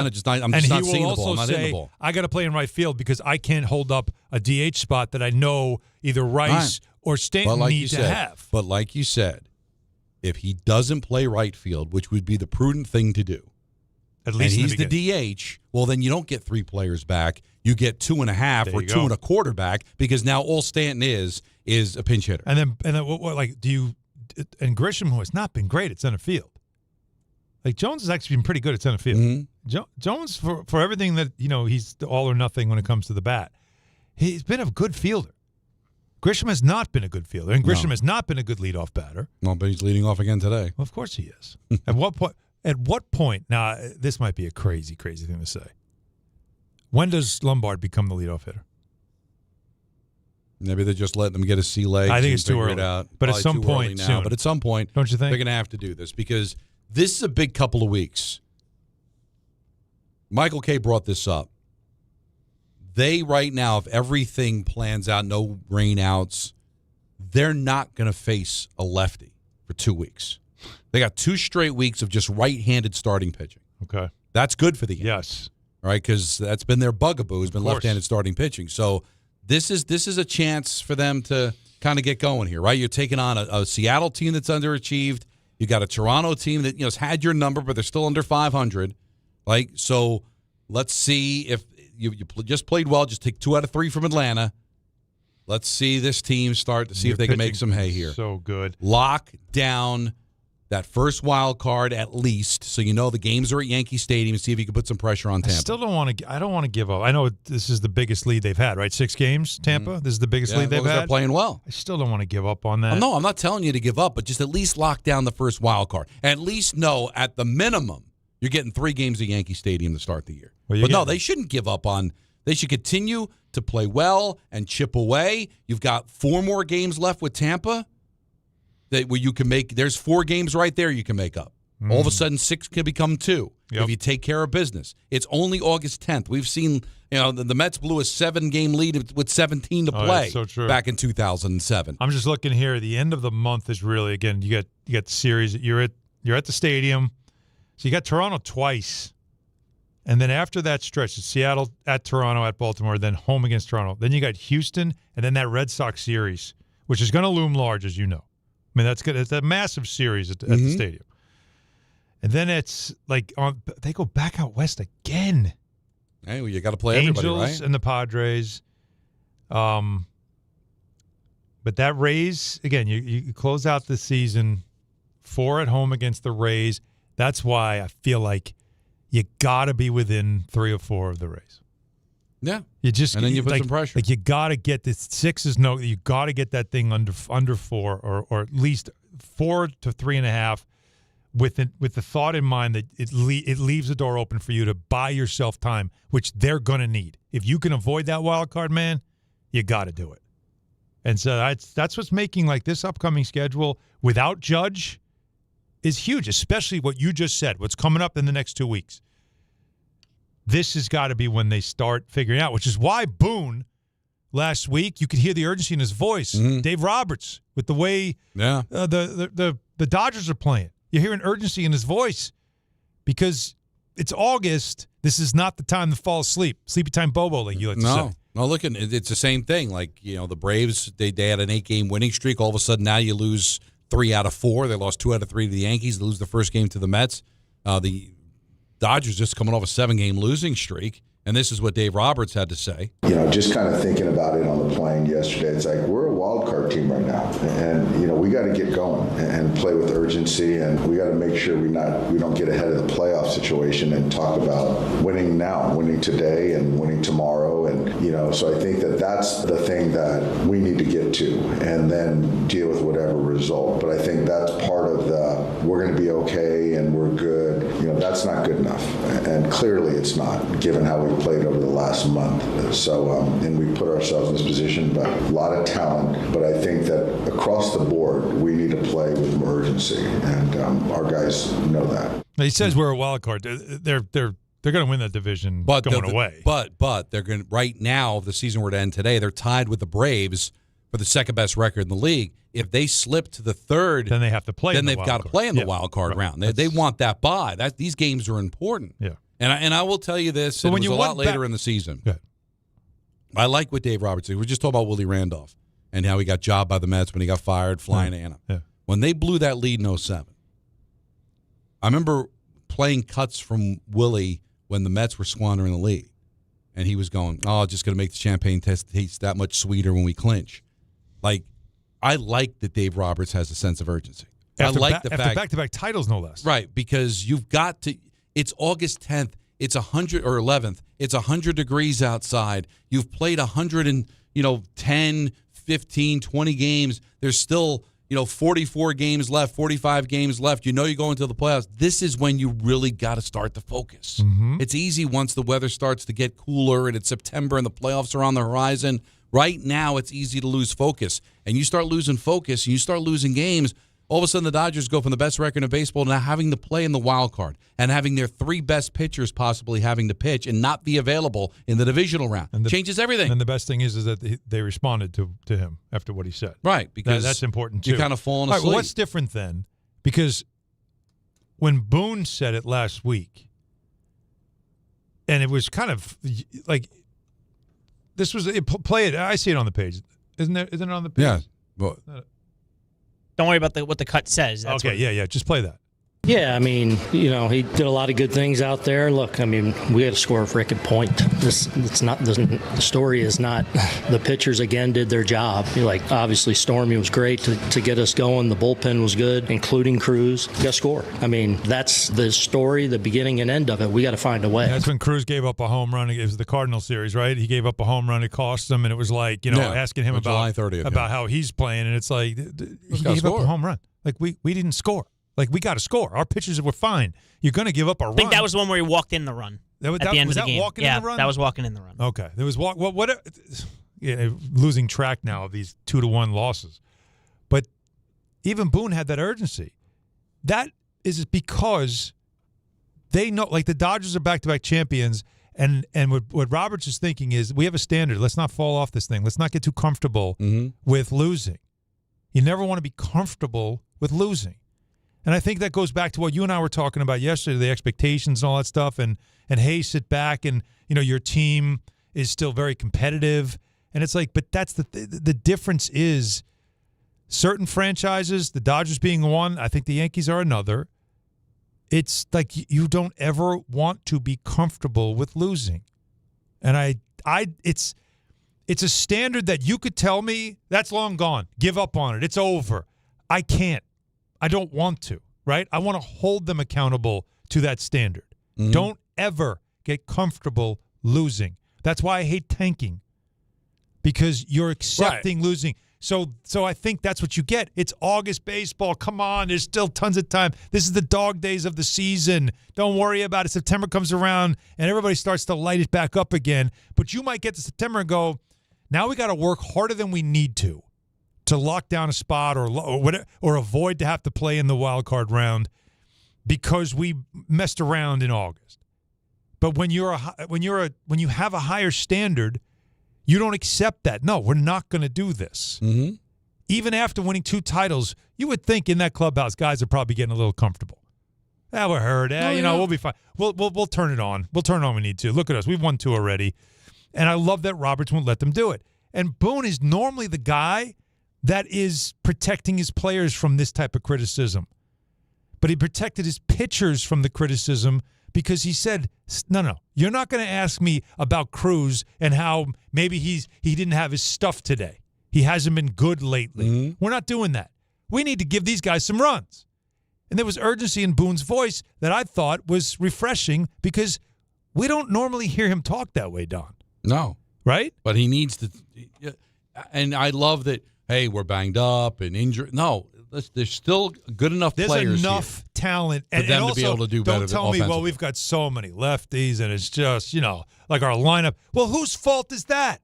That you built a lineup like this, that if you took one righty batter out, the whole thing falls to hell. Who built that? Well, right? That's why I told you that, be critical when it's all over how it was built. But right now, they seem to be finding ways. We'll see what they do this week to get a bunch of righties coming up. This is a get right time. You're right. No pun This intended. is a very good chance to get right. Red Sox are spinning right now. They went from can't lose to they just dropped 3 in a row. Yep. And now we'll see if solidify the first wild card and then start chipping away at the Rays and see what happens and when you're going to start to get these guys back. So we figured we'd throw it out there. Bellinger's up next, then Stanton, and then Judge. All right. So if you get Bellinger back, I mean, that's not nothing, okay? No, but Bellinger can give you right field, right? Yes. Keep Jones at center. And start hitting some home runs. Like, everybody complains about that all they're doing is hitting home runs, but you don't – when you think of all the home runs that are out of the lineup right now with Stanton, Judge, and Bellinger. Just those 3 alone. How many? What would you say that is if they played their normal amount of games? Oh, a normal would you amount say of that's games, like is that 80 home runs? But between the 3 of them, we're talking like triple digits, right? You think so? Well, Judge in a is season? good. Judge is good for 50. 50, okay. Right? Bellinger's good for 30. If Stan is healthy, I mean, I think he's good for 32. Well, what is a typical season for him now? What's he playing? Half a season? Well, he never plays. That's what I mean. Right. Like I can't put 40 on his. I can't put 40 down in the ledger for him. But you do have like a lot of thump that's gone. Yeah.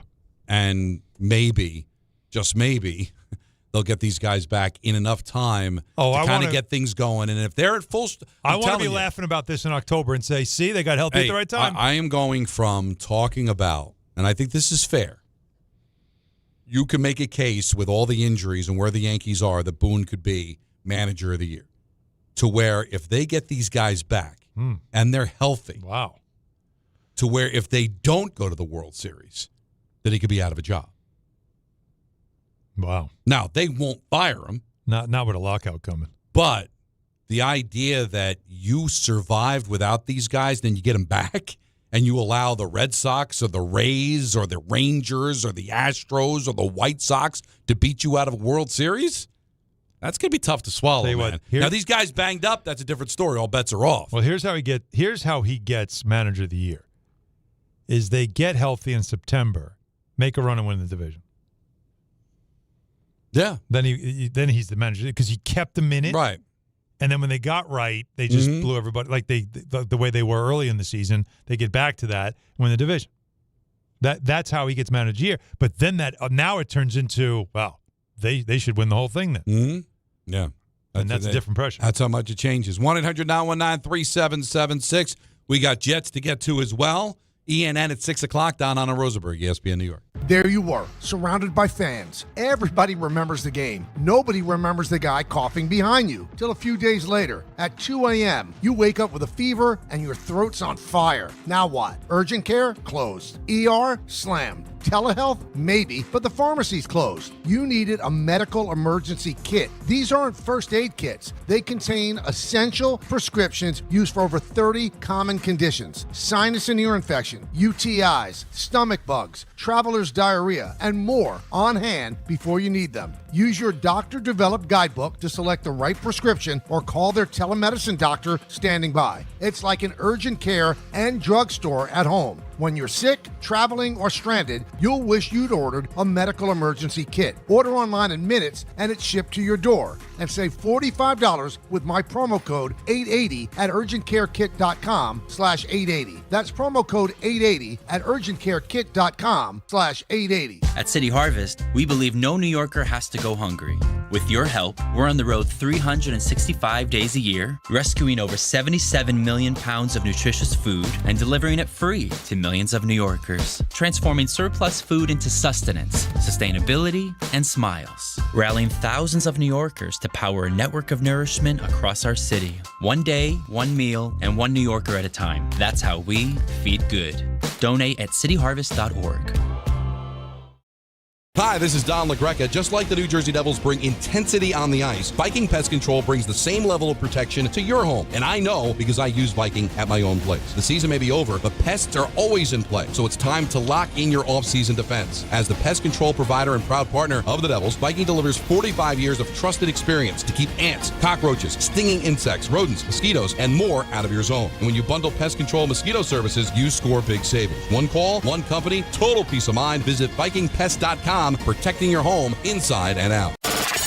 Mornings with DiPietro and Rothenberg. Buster only joins us. Who is a team in the American League right now that should scare Yankees fans a little bit? All of them. There's so much parity in the American League, it's kind of crazy. So if you told me that the Yankees reached the World Series, I wouldn't be shocked. And if you told me they got knocked out in the first round, that wouldn't shock me either. I don't think they have any idea what they're going to get out of Judge and Stan the rest of the year. Like none. DiPietro and Rothenberg, morning 6 to 10 on ESPN New York and streaming live on YouTube. Whoever said fork in the road must have been hungry for the Sorrento and Sorrento Turbo Hybrid. Their 3-row seating and 10-year, 100,000-mile limited powertrain warranty. With a capable Sorrento and Sorrento Turbo Hybrid, every way forward is the right way. Visit your local Kia dealer today. Kia, movement that inspires. Call 800-333-4KIA for details. Drive safely. See retailer for warranty details. Hey, New York and New Jersey, Boost Mobile has an unlimited talk, text, and data plan that's only $25 a month forever, meaning you'll only ever pay $25 a month for the rest of your life. Who wouldn't want unlimited wireless when it only costs $25 a month forever? If you don't, you must be one of those people who enjoy overpaying for their phone plan. $25 a month forever is truly as good as it gets. So go online and switch now at boostmobile.com. After 30 gigabytes, customers may experience slower speeds. Customers will pay $25 a month as long as they remain active on the Boost Mobile Unlimited plan. Now let's take a look at the traffic with Brandy Scott. Thanks, guys. We had a fast-moving storm make its way through Brooklyn, still bumper-to-bumper on the belts in both directions, heading over to Erskine Street and Pennsylvania Avenue. Not moving much on the Northern State eastbound in Nassau County. Crash in the left lane right after New Hyde Park Road. Your jam there from the Grand Central in Queens. Yanks game still a go tonight in the Bronx. Also a Demon Hunter bobblehead giveaway. Looking good at the inbound George, free and clear for both the upper and lower decks. Deegan just a little bit heavy in both directions, heading over to the stadium with the Vine for the outbound George. Outbound Lincoln Arena about 20 to 30 minutes. Outbound Holland Better about 15 to 20. No relief on 80 eastbound in Jersey. Still have an overturned box truck over by exit 58 in Patterson. This report is sponsored by RockAuto.com. A bent tire rod can quickly bring a drive to a halt. For the parts needed to get back on the road, visit RockAuto.com. Find a wide selection of quality parts at reliably low prices. I'm Brandy Scott on 880 ESPN New York.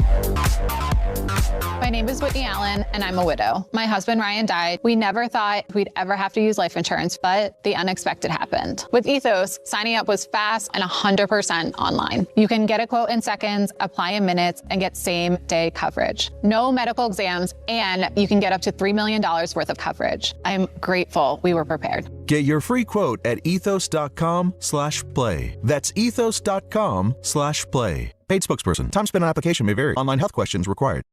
This is the story of the one. As a maintenance engineer at a beverage manufacturing plant, he starts his day knowing every line is ready to run because Grainger delivers the industrial-grade products he needs to keep mixers, conveyors, and packaging equipment moving. With Grainger's vast selection of bearings, belts, and motors, he keeps operations running smoothly, so nothing grinds to a halt. Call 1-800-GRAINGER, click Grainger.com, or just stop by. Grainger, for the ones who get it done.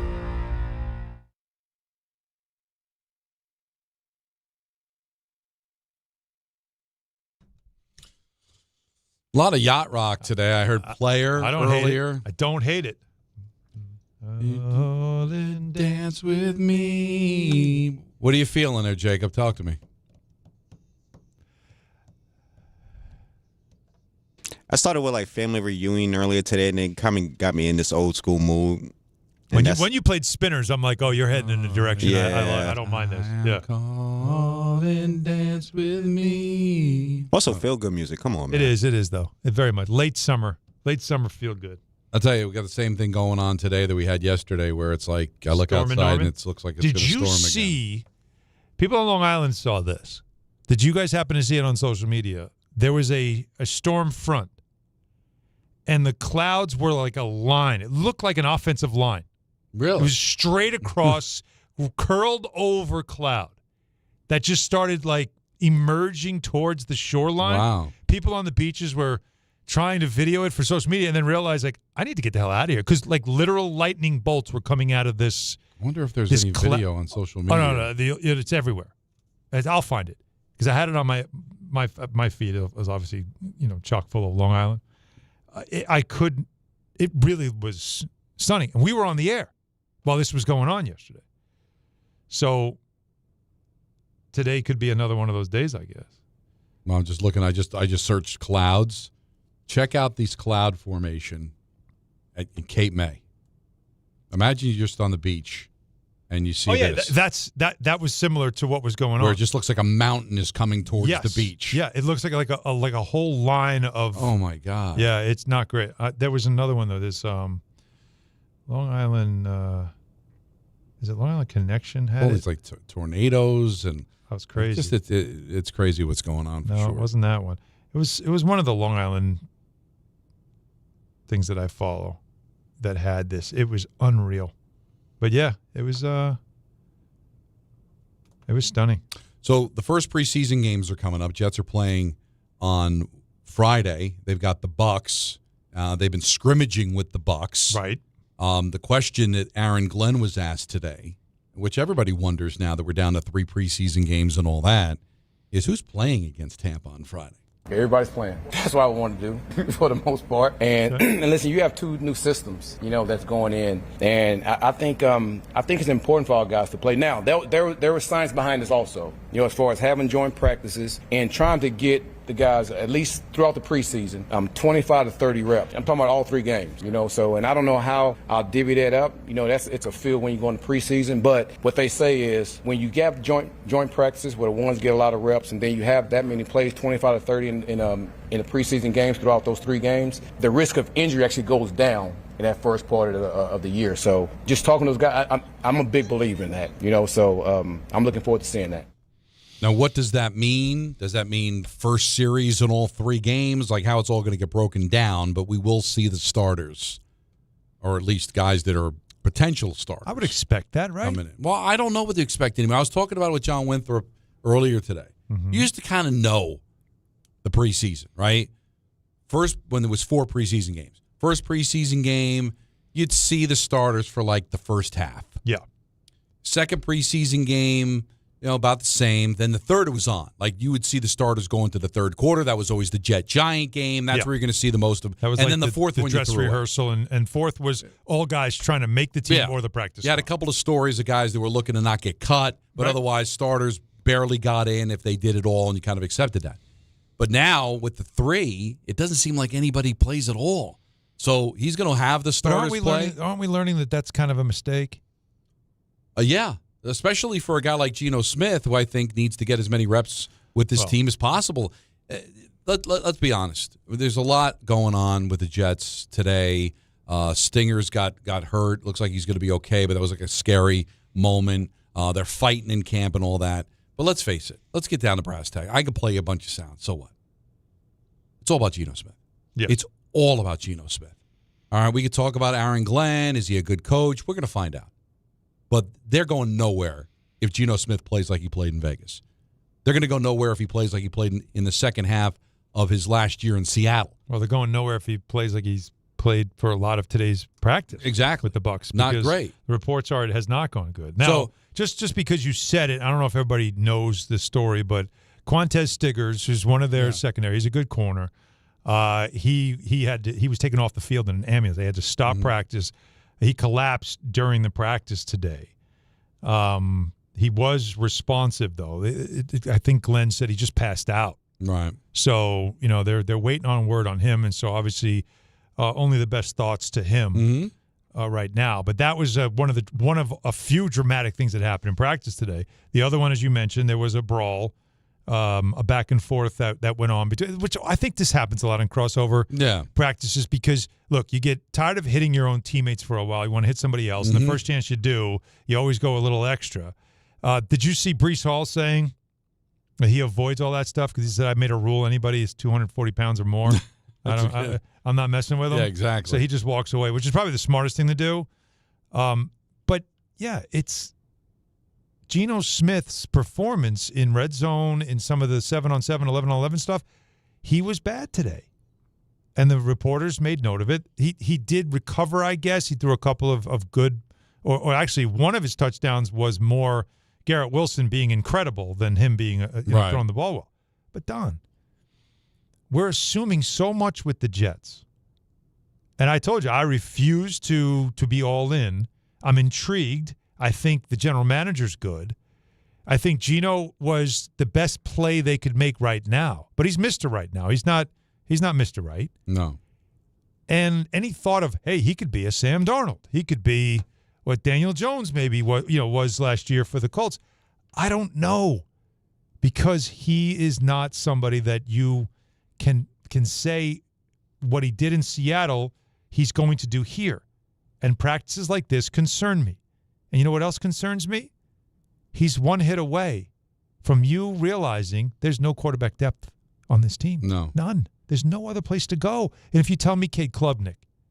I mean, it's a nice story. It is. And they say he's performed well in practice. But how many times have we heard about the guys that have performed well in practice, and then when the lights turn on, he's getting his head kicked in? Yeah, you're not going anywhere. And that's with scary. A fourth-round pick. I know there's great stories, and there's every Tom Brady. There's a million guys that never Brock make it. Purdy, I get it. All right, fine. But the point is that he's not the future of this team, at least not right now. Jets have talent. I think the defense is going to be pretty good. Yep. I think there's weapons here on the offense. Correct. The line, I think, is stellar. Really good. What kind of quarterback play are you going to get? If you're going to get, like what you got in Vegas. Now, that was not a good offensive line in Vegas, and that's why he got kind of beat up a little bit. Yeah. But if he's going to be making mistakes and throwing picks, they're not going to be able to overcome it. I mean, this whole year is on Geno Smith. Yeah. This whole year is, and every year with the Jets, always seems to be that. It always rides on what kind of quarterback play are they going to get, because going as far back as Ryan Fitzpatrick. Mm-hmm. And that's a decade ago, more than a decade ago. And that's when you got quarterback play that you weren't expecting, and he was good. He was not great. He was good. Good enough to put them in place to make a playoff, and then they lost that last game. Yeah. But he had a phenomenal season. But after that, when was the last time you felt like, hey, they're getting consistently good quarterback play. Well, that's the last time. That's the last time. And he threw for, I think he threw for 4,000 yards. He had a great year. They won 10 games. Well, I don't think it was 4,000, but he had a good year. Yeah. He had an outstanding. But he had a kind of year that the Jets never have, is my point. Like, he had a year that. Well, they won 10 games. Yeah. They needed 11. That was enough to, it was just one of those unfortunate years where sometimes you see a team go 7-9 and make the playoffs because they're in a crappy division. Right. And you win 10 games and you're not good enough to go. Yeah. Oh, now it's going to bother me. What? What his actual stats were that year. Fitzmagic? Because the second year, remember, 2015 with the Jets. Well, he threw for 3,905. Yeah, he was close. So remember, he was close to 4,000. If I'm not mistaken, Namath is the only one to throw 4,000 yards in a 31 and 15, 31 touchdown passes, 15 interceptions. That if Geno Smith gives them that, they're a playoff team. Because I think the defense is good. He's got weapons. That should be, but we'll see if he can do it. But if he's going to go out there and make mistakes and turn the ball over, they're not going to be able to. We know he does that, though. He does. Geno's thing is, while he can be, he's a guy that he can have those, and we saw it when he was with the Jets. We saw it in Seattle. He can have games where he's just slinging it. It's going down the field. And then he'll have games where it's going to the other team way too much. That's always been his bugaboo. It's always been that. And you've got to be able to live with it. But their margin for error is so slim that you can't live with it. Yeah, when he led the league in interceptions last year with 17. Yeah, and a lot of it was because the line was so bad that he was just he was sped up, and he just gets rid of the ball because Geno, like, no one likes to get hit. He'll do anything to not get hit. Right, 21 touchdowns, 15 interceptions in 24 with Seattle. And then 20 and 9 in 23, and that then was in a 22, really good year. 30 touchdowns, 11 interceptions, Excellent. threw for almost 4,300 yards. Yeah. But that was 4 years ago, when he was 32. Mm-hmm. Now he's 35 years old, and he now. had some weapons on that team. Remember, they had the running back was really good. They had DK, and there was another receiver. Like they had a lot of. No, weapons. they were stacked, and you realize that on October 10th. He's going to be 36 years old. Yeah. Now, that's not an old man by any stretch of the imagination. No. But still, he's not getting any younger, okay? Mm-hmm. So what to expect from him, I think, is but Don, the $64,000 It's on the other side. Again, it's what's – let's say he's playing fine, but he gets hurt.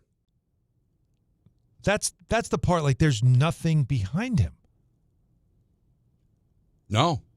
That's the part that really concerns me. Yeah, your season's over. And everybody wants to sell. I've brought this up with other Jets fans and other people who've been talking Jets who know the Jets, and it's like, oh, they really love Klubnik. They think he's really good. Like, he has a chance. He's quarterback 2. 0 experience, 4th-round pick, quarterback 2. And believe me, I've all those years working the Jets, everybody loes the young quarterback. Of course. That's going to find a way. Remember, Sims had that good preseason game. I think Matt Sims got a chance to do something. Like, everybody, because that's what they're looking for, man. They just want that. Just trying to find. And Knicks are looking for a point guard. The Jets looking for a quarterback. This is like something that's been going on forever and ever. And everybody knows that Geno's just a stopgap. But give the Jets credit for this.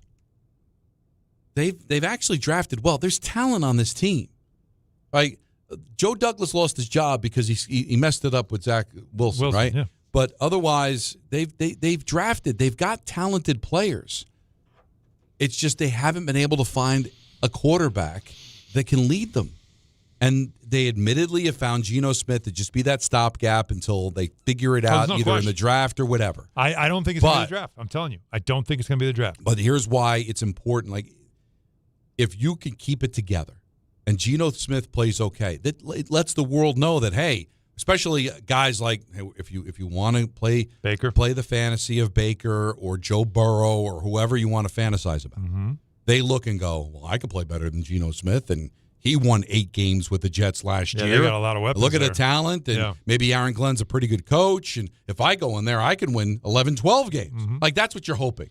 Yes. If everything falls apart, then it's like, I don't want to go. I don't want to go there to just be another guy that doesn't make it in New York. This is an opportunity, man, for them to be able to show the world that, hey, if there's a quarterback out there, come play for us because you can win here. You're watching to see not only Baker, and that's why I just don't think they go they go draft because you'd have to really be bad to get one of the better quarterbacks. If they've got the talent, or to move up with the picks, and they've got the draft capital to say I could trade up because I've got a lot. So you get a team that's already got their quarterback that might just be bad this year, right? And they're not going to draft one. Yeah, what if? But who's it going to be? We don't even know. Somebody gets hurt, all of a sudden the season goes sideways, right? Yeah. No, I'm talking about out of college, like the draft. And now you're going with a rookie on a team that, let's be honest, like Garrett Wilson's now all of a sudden, he's like a vet. Breece Hall's a vet. Like these guys are older now.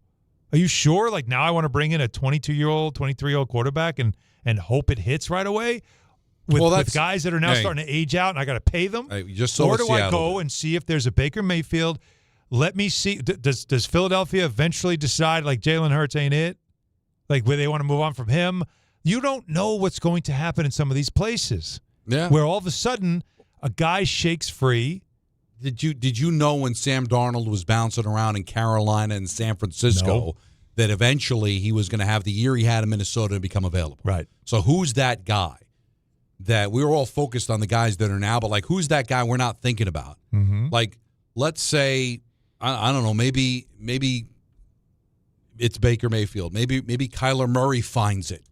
No, they just named him the starter. Right. All right, so maybe he finds it in Minnesota. Yeah. Right? Maybe in Minnesota becomes the place again. Well, now J.J. McCarthy becomes somebody that's like, well, I don't want to be here. Or maybe they pull the same thing with Darnold and go, well, we still believe in J.J. McCarthy, so we'll let Kyler Murray go, and now you grab Murray just the way that Seattle grabbed Darnold. Like, who is the guy that hasn't emerged yet? Because I'm with you.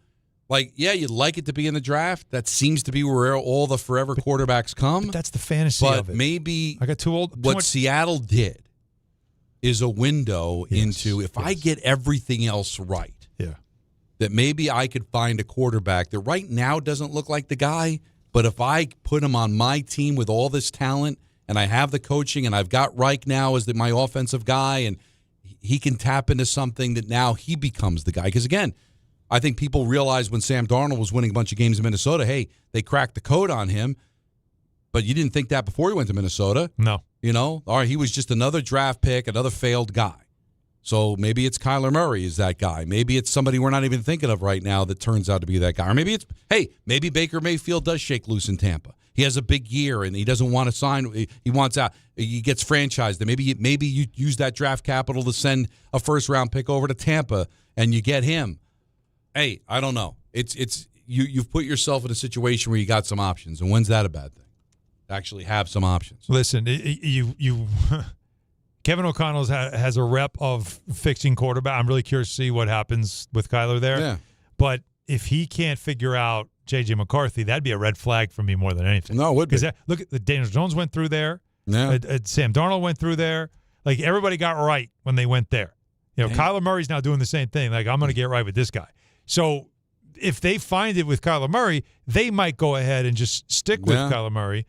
But if they don't, I'd rather take Kyler Murray after a year with KOC than after his time in Arizona.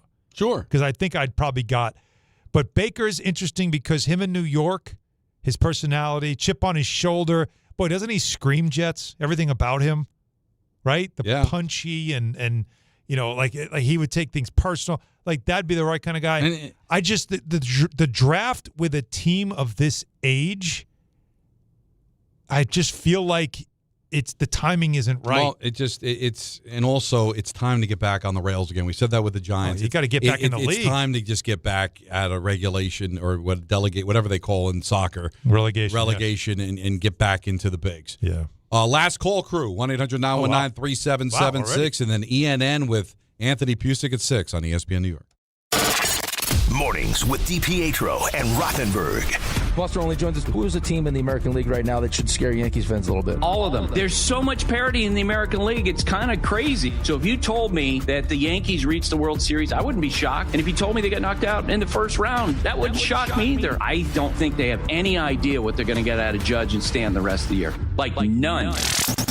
DiPietro and Rothenberg, morning 6 to 10 on ESPN New York and streaming live on YouTube. Hey guys, it's Peter Rosenberg. And listen, you know me. I'm always honest about what's going on with my life. And recently, I've just been dealing with some nagging pain that I finally decided I wasn't going to ignore anymore. So I ran into my guy, Dr. Jay Shah at Samwell Pain. Decided to set a meeting. And after we talked, I understood why so many people recommend him. He's Ivy League trained, all right? He's the real deal. He's double board certified, and he takes a non-surgical approach to helping people get back to living their lives. If pain is keeping you from enjoying your summer, don't just live with it. Go check out Samwell Pain. Visit SamwellPain.com. Trust me. There are a million reasons to love New York. Making your budget stretch isn't one of them. According to an independent study, Amazon prices average 14% lower than other retailers. Get food, fashion, furniture, and more shipped straight to your building. Plus, another study found Amazon Prescription Pass customers pay nearly 1/3 less out of pocket. Learn more at aboutamazon.com. At Uline, they know going the extra mile takes hard work. For companies pushing to go further, Uline will go the distance with you. 24/7, they answer the phone to get you the shipping and industrial supplies you need. Business can move fast. Unexpected large orders, adverse weather, new safety guidelines, and changing economic trends. Uline works hard keeping 41,000 items ready to ship, minimizing detours on your way to the extra mile. Visit uline.com. 1-877 Cars for Kids. KARS Cars for Kids. 1-877 Cars for Kids. Donate your car today. 1-877 Cars for Kids. KARS Cars for Kids.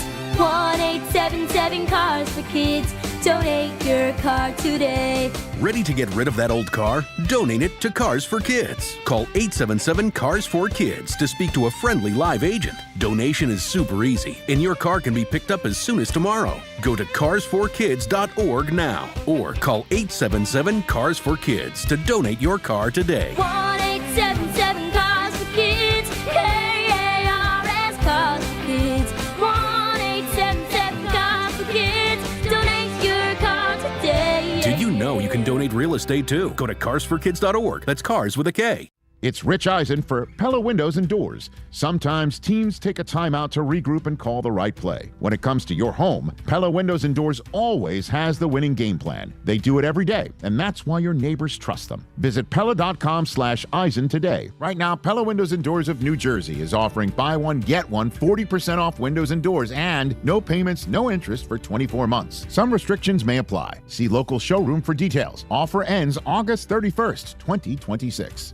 Hey, it's Wendy here. Are you looking to rebound from your high-interest credit card debt? A SoFi personal loan could help. Consolidate your debt with a SoFi personal loan into one low monthly payment, and you could save money on interest over time. And with as soon as the same day funding, you could hit the ground running ASAP. Apply today with no fees required at SoFi.com/debt rebound. Loans originated by SoFi Bank. NA member FDIC. Terms and conditions apply. NMLS 696891. Fast funds terms apply at SoFi.com/debt rebound.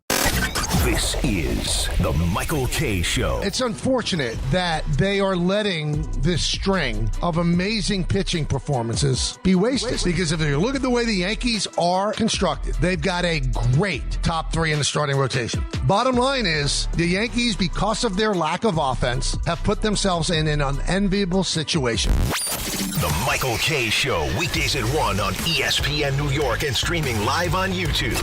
Presented by the Parisman Firm.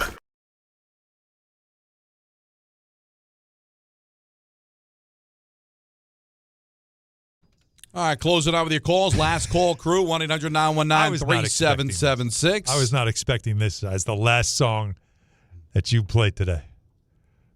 Wow. This is, to know. What's his name? No, it's going to bother me because the big disco. KC and the Sunshine KC, yeah, Band. but this is just the KC, whatever his name is, actually. Casey.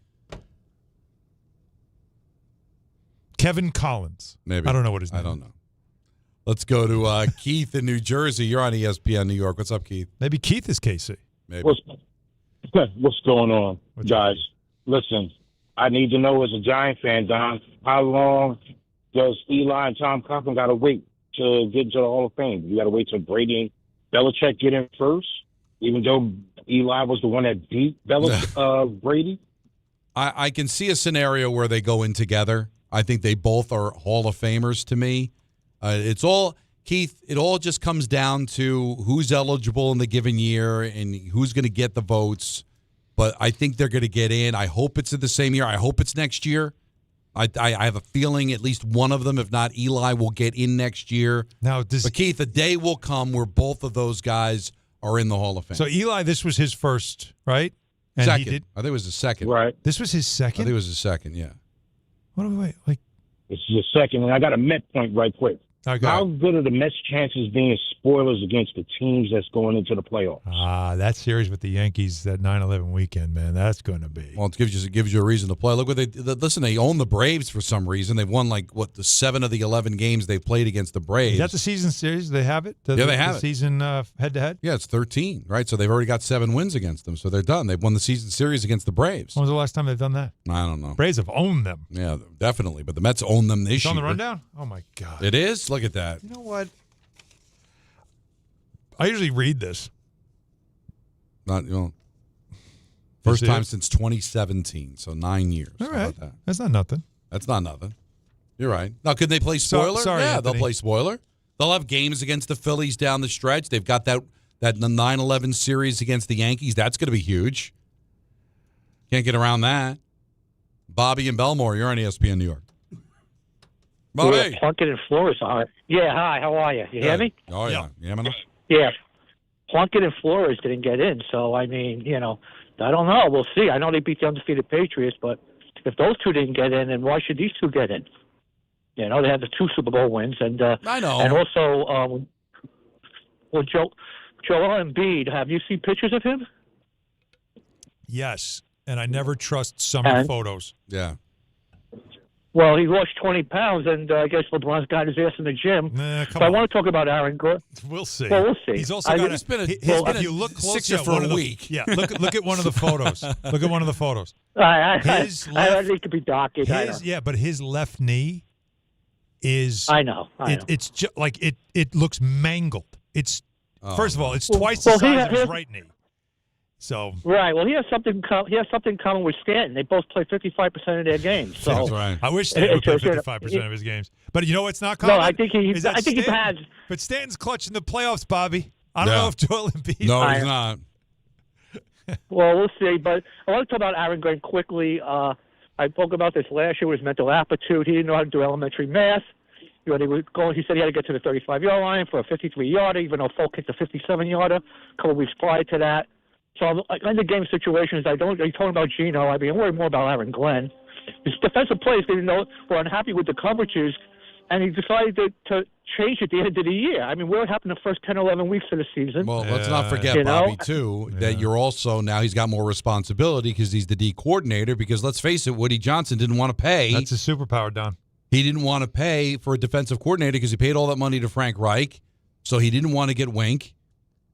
We could talk all we want. Well, I want you. You're a defensive guy. You should call the plays. He didn't want to pay big money. He's paying big money to Glenn that he probably doesn't deserve. He's paying money to Reich, and he didn't want to pay Wink.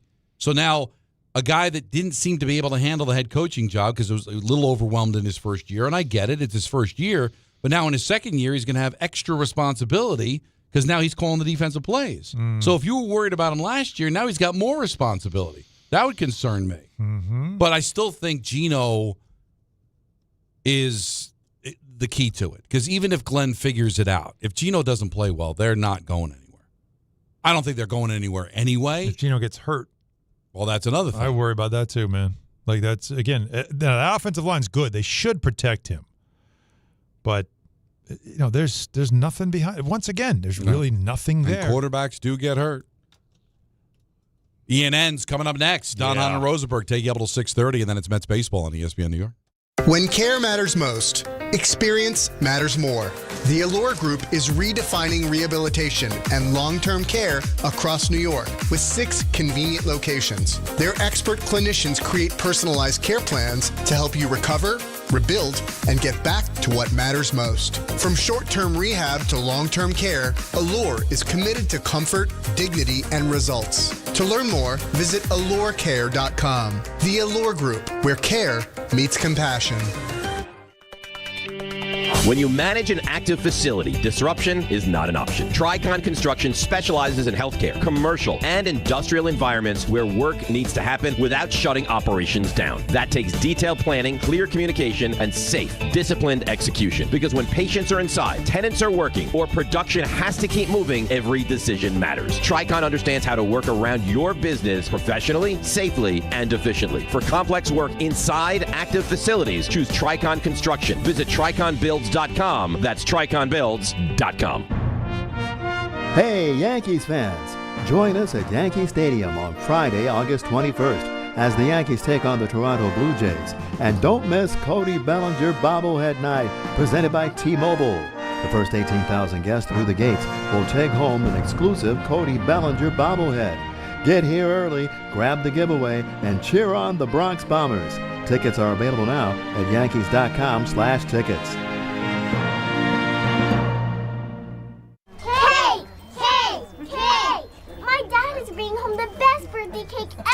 It was my 5th birthday, and my dad was bringing home the cake. Should have been here a half hour ago. The cake never made it, and neither did my dad. 911, what's your emergency? That was the day a drunk driver killed my dad. Daddy? Impaired drivers take lives. Think. Sponsored by the New York State Governor's Traffic Safety Committee. Aired in cooperation with the New York State Broadcasters Association. And now let's take a look at the traffic with Brandy Scott. Thanks a million, guys. I hope you have an awesome rest of the night. We've got the Yanks home in the Bronx. First pitch just a little over an hour away. Looking really good over at the inbound. George, no issues at all for both the upper and lower decks. Deegan just a bit bunched up in both directions, heading over to the stadium with the volume for the outbound. George, outbound Lincoln and Holland Tunnels, not too bad of a ride, just about 10 to 15 minutes each. Still have this crash on the northern state eastbound in Nassau County, jammed heading over to New Hyde Park Road. Left lane is out. You're backed up to the Grand Central in Queens. Some pockets of slowdowns on the Staten Island Expressway westbound, heading over to the West Shore from right after the Verrazano. 80 eastbound in Jersey finally picked up that overturned box truck right before exit 58 for Madison Avenue and Patterson. Was out there for almost 4 hours. Still a slow crawl. You're backed up into Fairfield. I'm Brandy Scott on 880 ESPN New York. Harry Douglas here to help you ignite your taste buds with Firework Freeze 5-hour energy shots. Juicy cherry, citrus lime, and blue raspberry. It's that iconic freezer pop flavor, but with none of that guilty sugar aftermath. The perfect summer kick. It's delicious, portable, zero sugar energy shot bursting with flavor. Bring on the summer with Firework Freeze 5-hour energy shots, available online at 5hourenergy.com and on Amazon. Progressive presents ways to save money that aren't bundling your home and auto insurance with Progressive. I can't believe the deal we got on these seats for the game. Wow, they must be pretty high up here. I think my ears just popped. Yeah, here, put this on. Is that an oxygen mask? An official team oxygen mask. Well, I can kind of see the field. Good, your senses are still sharp. You're going to need them for phase 2 of the ascent. Don't save money by sitting in the nosebleeds. You could save hundreds by switching to Progressive. Get a quote at Progressive.com. Progressive Casualty Insurance Company, affiliates, and other insurers. Not available in all states or situations. ESPN New York is your home for the world champion New York Knicks. WHSQ and WCBS-FM HD2, New York. This is an ENN Special Report. Now reporting... The very handsome Jewish man, Peter Rosenberg. We should talk some sports. Do what you want. It's ENN. Rosenberg!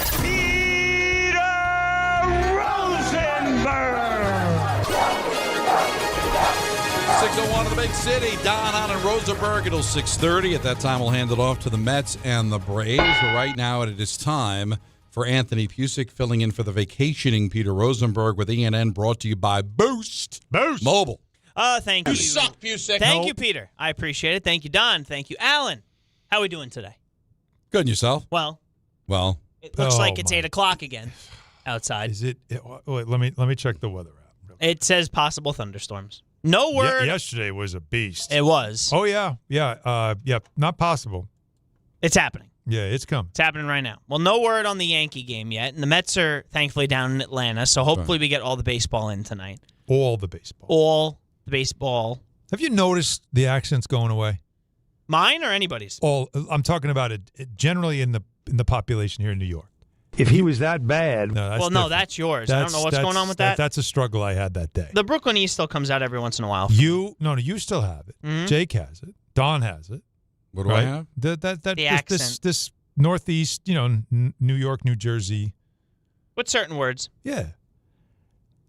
As a professional, you're supposed to lose But if you talk to people. I'm not a professional. Am I wrong? Like when you're out in the world and you're in the city, like you don't hear this as much not as unless much. you're in a neighborhood. Then you'll probably hear it. Then you're hearing it. South Brooklyn. It's going away. You don't hear it on the island. The kids don't talk like that anymore. The kids don't talk like they used to. They don't. They don't speak. Let's talk to Don. Whether he does a backflip, 10 flips, no flip, Flip Wilson. Doesn't matter. That's really good. How It's many? good. What percentage of the audience knew who I was talking to? Flip Wilson. What percentage of the room?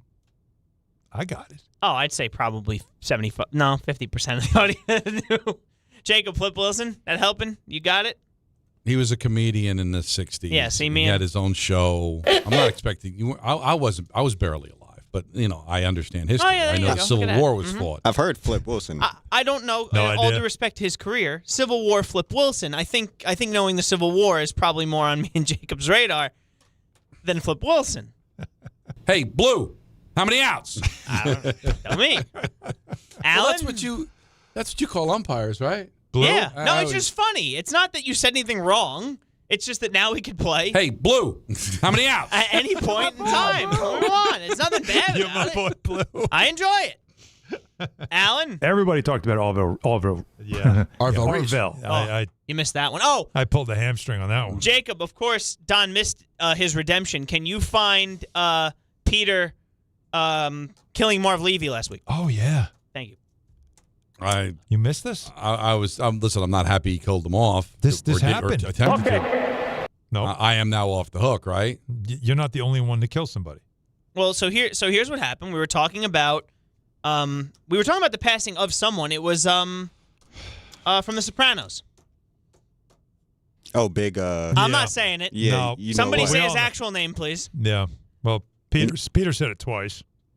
No, Yeah, because he's that guy. He could do that. He's Vincent he's Pastore untouchable. is who we were talking He's about. He Teflon. said dead at He's untouchable. at 80, and I said because we said Michael, of course, wouldn't take 80 down. We know that, and I said innocently, would you take 101 though? And Alan said, yeah, we had who was 101 today, and Harvey was with us, and he said Marv Levy, and this is what transpired. Okay, taking 101 today. Yeah, what was the 101 we had? Marv Levy. Oh, Marv Levy. What is it, Harvey? We lost Marv Yeah, he today. was That's eating right. Starburst. Hell of a run. Yeah. Hell of It a run. wasn't a bit. I accidentally killed Marv. Yeah. I was like, wait, that was his birthday. Me and Alan looked at each other. The yeah. video, we have it out there, and then we tagged Don in it, of course, and he saw it. I was sitting here, so I could only see Anthony through in between that little spot between those two monitors. But we both looked at each other like, what just happened? Now, if I could defend Peter. Absolutely. When we throw out, would you take? Mhm. It usually means somebody just passed. It's not much of a stretch to think somebody 101 just passed away. But so throwing out, would you take 101? It could be counterpoint understood that maybe he had passed. Counterpoint. This is hilarious. Oh no! Oh no! Wait, hold on. Oh no! Oh no! It was his Oh no! It's his 101st birthday. Oh my God! Dear God. Now, obviously, he was mocking me. Well, I said dear My God. response was at least genuine. Look, he owned it. He enjoyed it. It was fun. We had a good time with it. There's listen, no way but around. no, I think you should feel redeemed. So, I felt redeemed. That's good. I did stumble upon it when I was on vacation, and I felt good about it. And you're nice enough, Don. This is what makes you you. You're nice enough to even defend Peter, even though him doing it actually helps the mistake that you made a long, long time ago. You still defend Peter. That's what makes you you. But Marv is still with us. Well, listen, I don't know if you guys thought we'd be getting into this at ENN today, but we're going to have to. It's very important. It's very exciting. New York Yankees equity deal. Oh, yeah. That was the big story today. I think we Love had this talking about equity. 2-3 weeks ago. We had this story. Why do fans care about this? That because everybody thinks now they could be the Dodgers. Yeah, right. The Yankees received a massive capital infusion through a deal with the arm of Apollo Global Management, a New York-based alternative asset manager. The $2.6 billion from Apollo Sports Capital is a mix of debt and equity that will allow the Yankees to refinance or retire much of their existing debt and then pursue new ventures. Right. You know what it's going to cover? The stadium. That's their. There's like $1 billion that they had to finance for the new stadium that they finally want to wipe clean. So they got rid of some debt. Yeah. So it's everybody not thinks buying new no. players. Yeah, and who knows what the system's going to be next year anyway, so it may not matter. Right. But I think it's a little bit optimistic to think that this all of a sudden means they can throw another $50, $60 million onto the payroll. No. It's Or that absolving the debt. Or he's going to sell the team. He's not, because No. they're still the Steinbrenner family is still the operating partners. They're the controlled partners. Partners, however, when you now get private equity that steps in here, now what happens? What do you want? Return on investment, right? Right. And now all of a sudden that starts to become a bigger deal to your investors. Yeah, and it means they can get involved in other things. There's this, to me, is much ado about nothing. It's a credit to Hal for doing it and Well, recognizing but I that don't, capital could be useful. But people are making leaps. Yeah. The Giants just did it. That's what you're going to see these teams do. Is like, listen, I don't want to give up selling the team, but if these things are going to be worth billions of dollars, then that means I can now sell a percentage of it. I think because we don't know how much the Yankees are actually worth. No. But I think these equity things are there's a cutoff to them, right? And I think it's 20%. So if you assume this is 20% and it's $2 billion, then you can extrapolate it out how much the Yankees are worth. It's a way to find out how much you're worth. It's a way to be able to grab some equity. It doesn't mean, I'm sure there wasn't a thought in anybody's mind, oh, this will allow us to go buy a bunch of players. Yeah. One probably has nothing to do with the other. Mm-hmm. This is like an article this is for Forbes, not ESPN. This is for Forbes. Forbes. But for some reason, this was like a huge topic, and I just love when sports people try to talk finance. But this is ENN. This is what we do. We bring this it in. is news, you know what I'm saying? And you're bringing in the news. Right. Here's some news out of Vikings camp. Okay. Quarterback has been announced. It is Kyler Murray. He will be the starting quarterback. J.J. McCarthy will be the backup. Kevin O'Connell, takeaways from Kyler Murray at camp. There's moments in time where there's comfort from Kyler in the scheme. He had some really high completion days. He was able to show some really, really good understanding of just putting the ball in play, playing with great timing, rhythm. As you continue to look at the body of work through those 10 days, what jumped out is what could be. Putting the ball in play was his other sport. That was baseball. Yeah, what could be. It just goes to show you that J.J. McCarthy is not developing or developed in the way that they wanted. I think it's the what could be. Now, remember, they have they have one of the best wide receiver rooms in the league. Oh, yeah. Yeah. And so I think what he's probably saying is we can maximize that talent better with this guy. He could get Marvin Harrison Jr. the football. I think he can get Justin Jefferson the football. He didn't say that. I think anybody can get him the football, right? Listen. Yeah. No, it is something to watch there for sure, but I don't know if they love either one of these guys, but they probably had to settle on one. And so he went with the vet. Wow. J.J. McCarthy. I mean, the getting hurt his rookie year certainly put up behind the 8 ball. Who knows if he'll ever get a chance to play. But I guess there's a scenario if they think he still can be something. Kyler Murray could become maybe the next Sam Darnold. We'll see. Chris Matchkowski just sent me a picture of a tarp at Truist Park in Atlanta. Well, once we give it to him at 6:30 again, human heads on fire can fall from the sky. I'm out. That is the jinx. Same way that Michael, when the Red Sox fans were chanting "Yankees suck" when the Red Sox were in last place, and Michael said, "Why are you guys saying that? You're in last place." And the Yankees have been on a downslide. And yes, it was all Michael's fault, just like it's my fault that it's raining in the entire country, seemingly for the last month. Yes. So I'll see what Madge says to me about what's going on in Atlanta. He says it should just be a passing shower, and I trust Madge as a meteorologist more than anybody else. Once they take it at 6:30, it's all theirs. Other than Lee Goldberg. It's Georgia in August. It's passing showers every day. So did you see, Alan, the Cooper Flagg 1-of-1 rookie debut patch autograph card. I didn't get it. You didn't get it. No, it was I was looking for it. Because it was in Rhode Island. I wasn't there. It was. That's where it was. It was in a break last night on one of these live streams that all of these card collectors and I'd say influencers of the card community, the collecting community do. They found it. The card that the Dallas Mavericks are willing to give two Mavericks premium season tickets for 32 years for, and a signed game-worn Flagg rookie jersey, plus a post-game photo with Cooper Flagg. They found that card. That card is, obviously we don't know the price of it yet. It's going to be over $1 million card. Yeah. Look, me and Jacob had Pokemon cards when we were younger, had baseball cards when we were younger. I don't think we ever imagined that the card collecting community, any of this, would be at the level that it is now. That, like, the search this for is these the Willy cards, Wonka golden ticket. It's crazy. It's really become that now. What it's become. Yeah. It's pretty cool. So that was cool to see at the very least.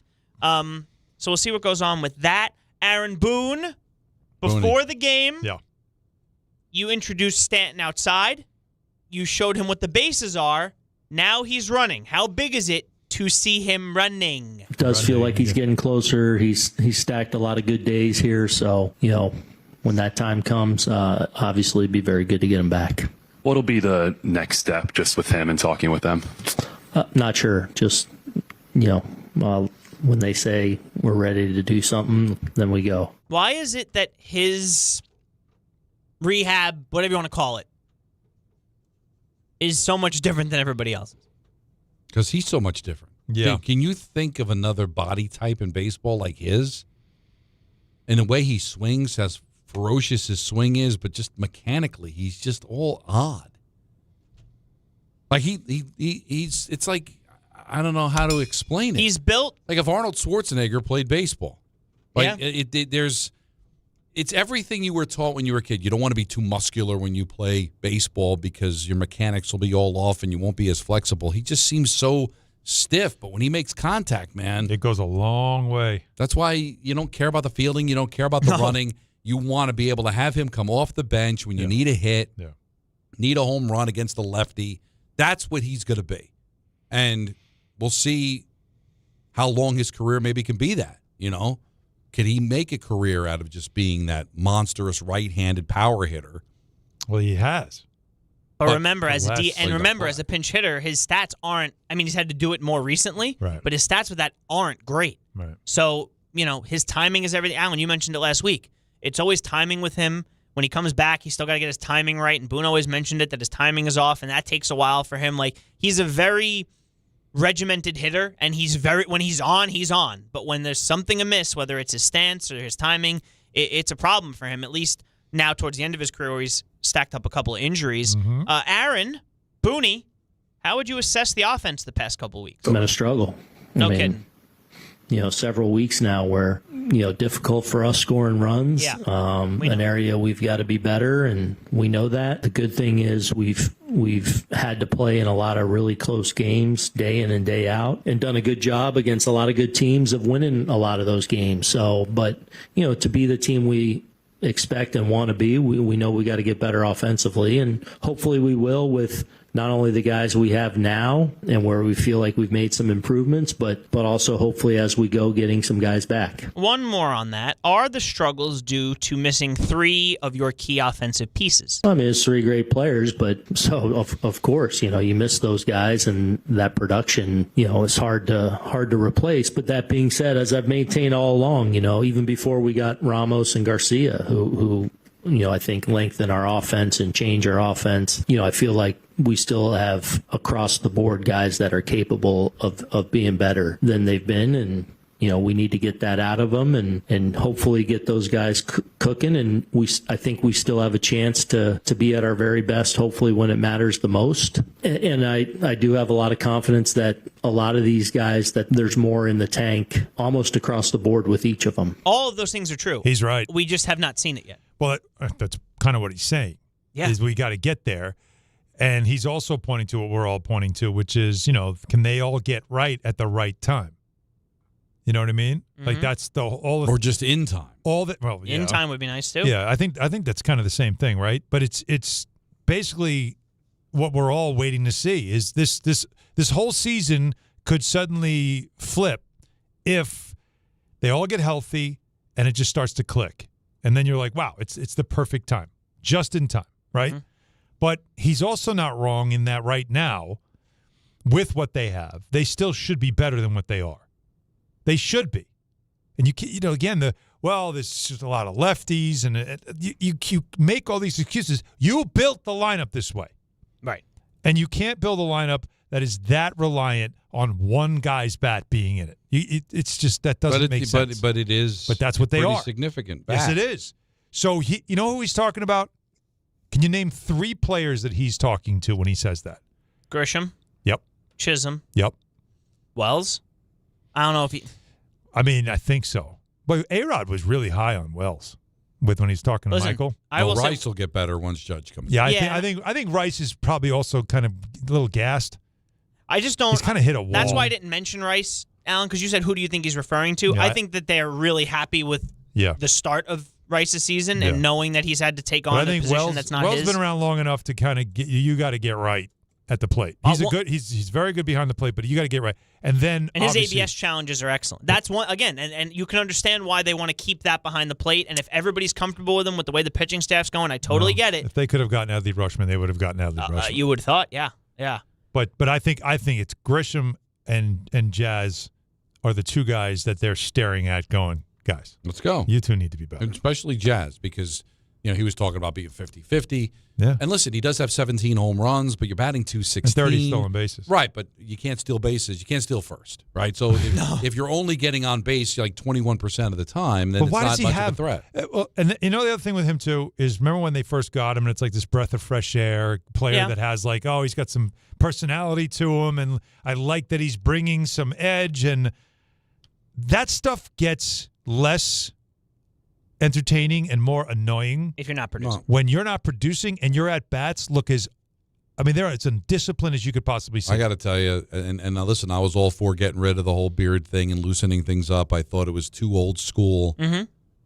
But the 2 faces of that change were not great Yankees. Devin Williams, and Jazz Chisholm. Right, so that's the problem. Is that like. There was a caller on the K show, the first caller. Like, I don't like he wears his hat crooked. I understand the old school guys are going to get irritated with him. Yeah. But at the same time, it's like, you're allowed to have personality and have fun, but don't blow suck. saves. Yeah. Don't hit 216. Right. If he's hitting 300 and hitting 30 home runs and 30 stolen bases, going 30 for 30, wear your hat any way you want. Right.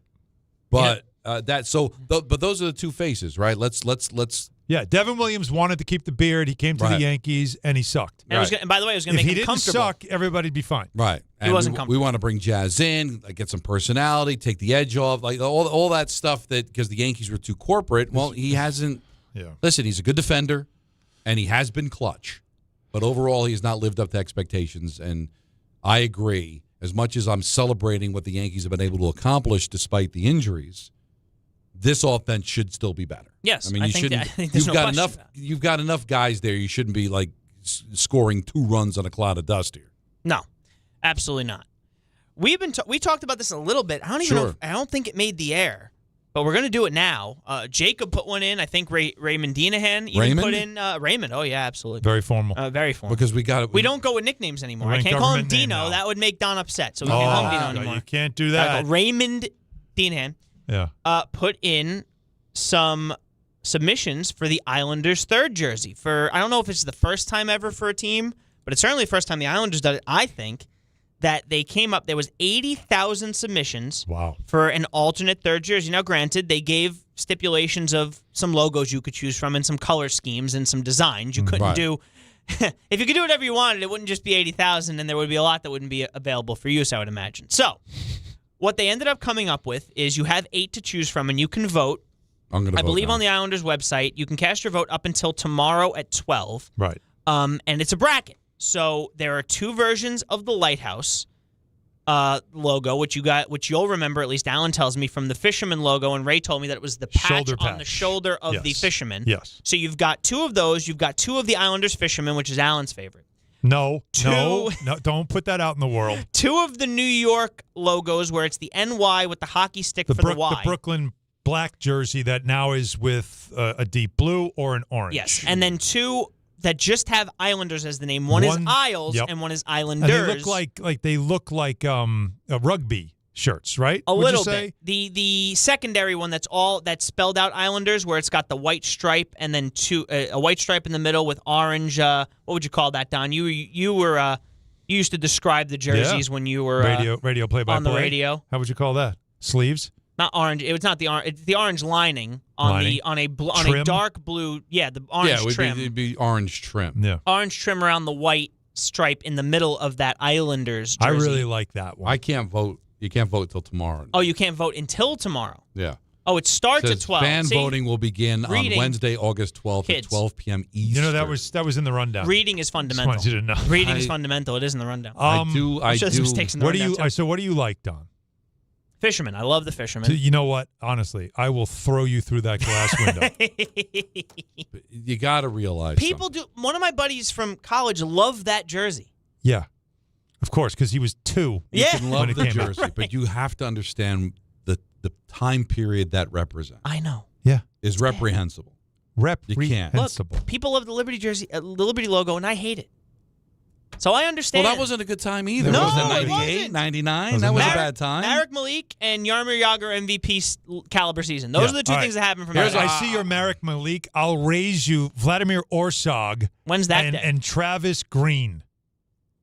All right. How about Brad Delgarno? You want that? Like this is what I'm talking about. One of the things I don't You can't celebrate a logo from an era of the franchise Can't that do it. literally almost killed the franchise. Can't do it. You understand that, right? It's so bad. There's a 30 for 30. They were flying commercial. I was there. I was flying with them. Listen, Jim Cerny tells me, like, because he was doing radio at the time. Yeah. God bless him. Like, he almost died. It was so bad that Jim Cerny almost passed away on the air. Wow. But, all right, I'm going to tell you what I like. What do you like? But I wouldn't vote for it. Okay. I like the orange and blue with the Brooklyn NY. Okay. Okay, so the full orange jersey with the blue stripes. However, okay. From a play-by-play standpoint, it's a lot like the alternate jerseys the Oilers wear. Okay. And when the Oilers wear those jerseys, can't read it. You can't see the numbers. That's why I like you the also blue. got to see. I'm assuming the numbers are going to be blue because UBS is the same as it's in the Rogers Place in Edmonton. Mm-hmm. They got you way up in the rafters, really far away. It's going to be difficult with the blue. That's why I like the blue one NY. I like the blue. And I imagine the home or the away is flipped, and it's right. Or they just won't have. No, they won't have it. Oh, that's third. It'll just be a third. Yeah. Third. So I am going to vote for the NY. I guess that's navy blue. The blue trim. I love that one, and I love the lighthouse blue. I the think lighthouse is such a great. It's such a cool logo.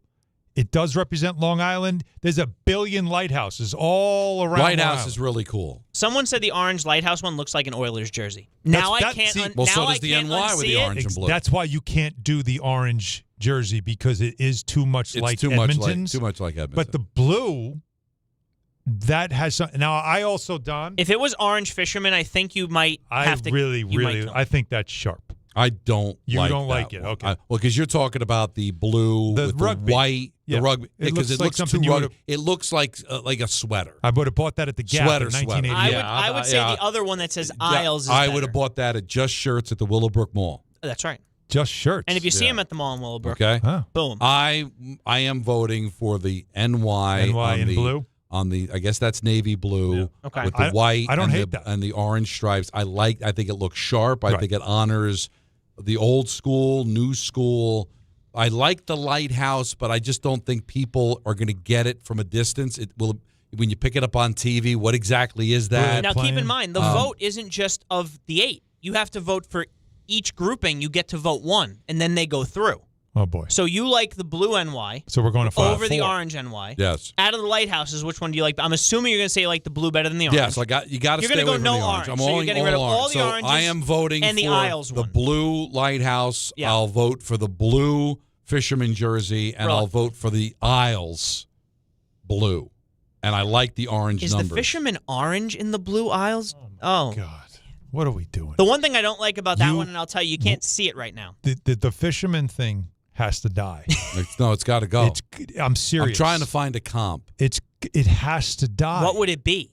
Why is this even an option? This logo for you, because of course I wasn't around. We were at war. Is a symbol of the darkest time in this franchise's history. You have to understand, I was an intern right out of college when this was introduced, and I was there for the intro. The minute it was revealed, we all looked at each other like, you got to be kidding me. This can't be real. Oh, no. Like, this can't be real. Honestly, that's how we felt. Yeah. This no, is true. This is a real quote from, I believe it was Kasparaitis, when it was revealed that they would, because this is one of the good things Spano did was said, all right, nobody wants that. We're going to put the Islander crest back on the jersey.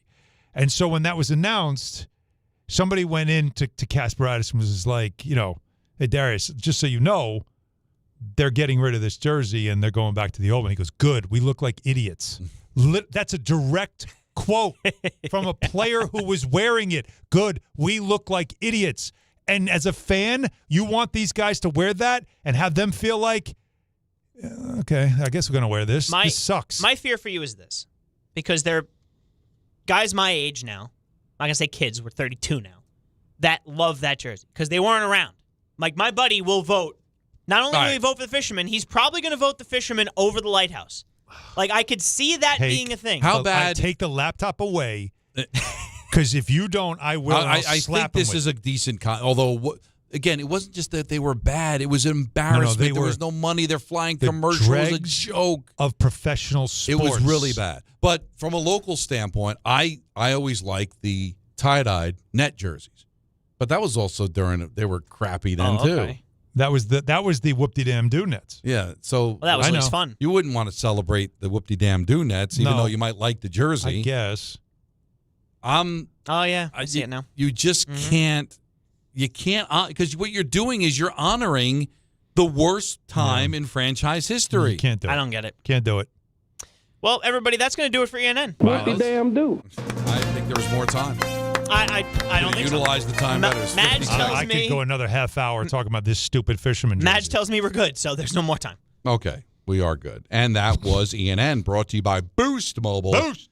Don't overpay. Get unlimited talk, text, and data for $25 a month. Data or data? Forever, for life, for real. Whichever one you want, really. Switch now at boostmobile.com. He's talking, so it's up to him. Whatever he wants to It's very true. Data or data? Data, All right, data. so what do you say?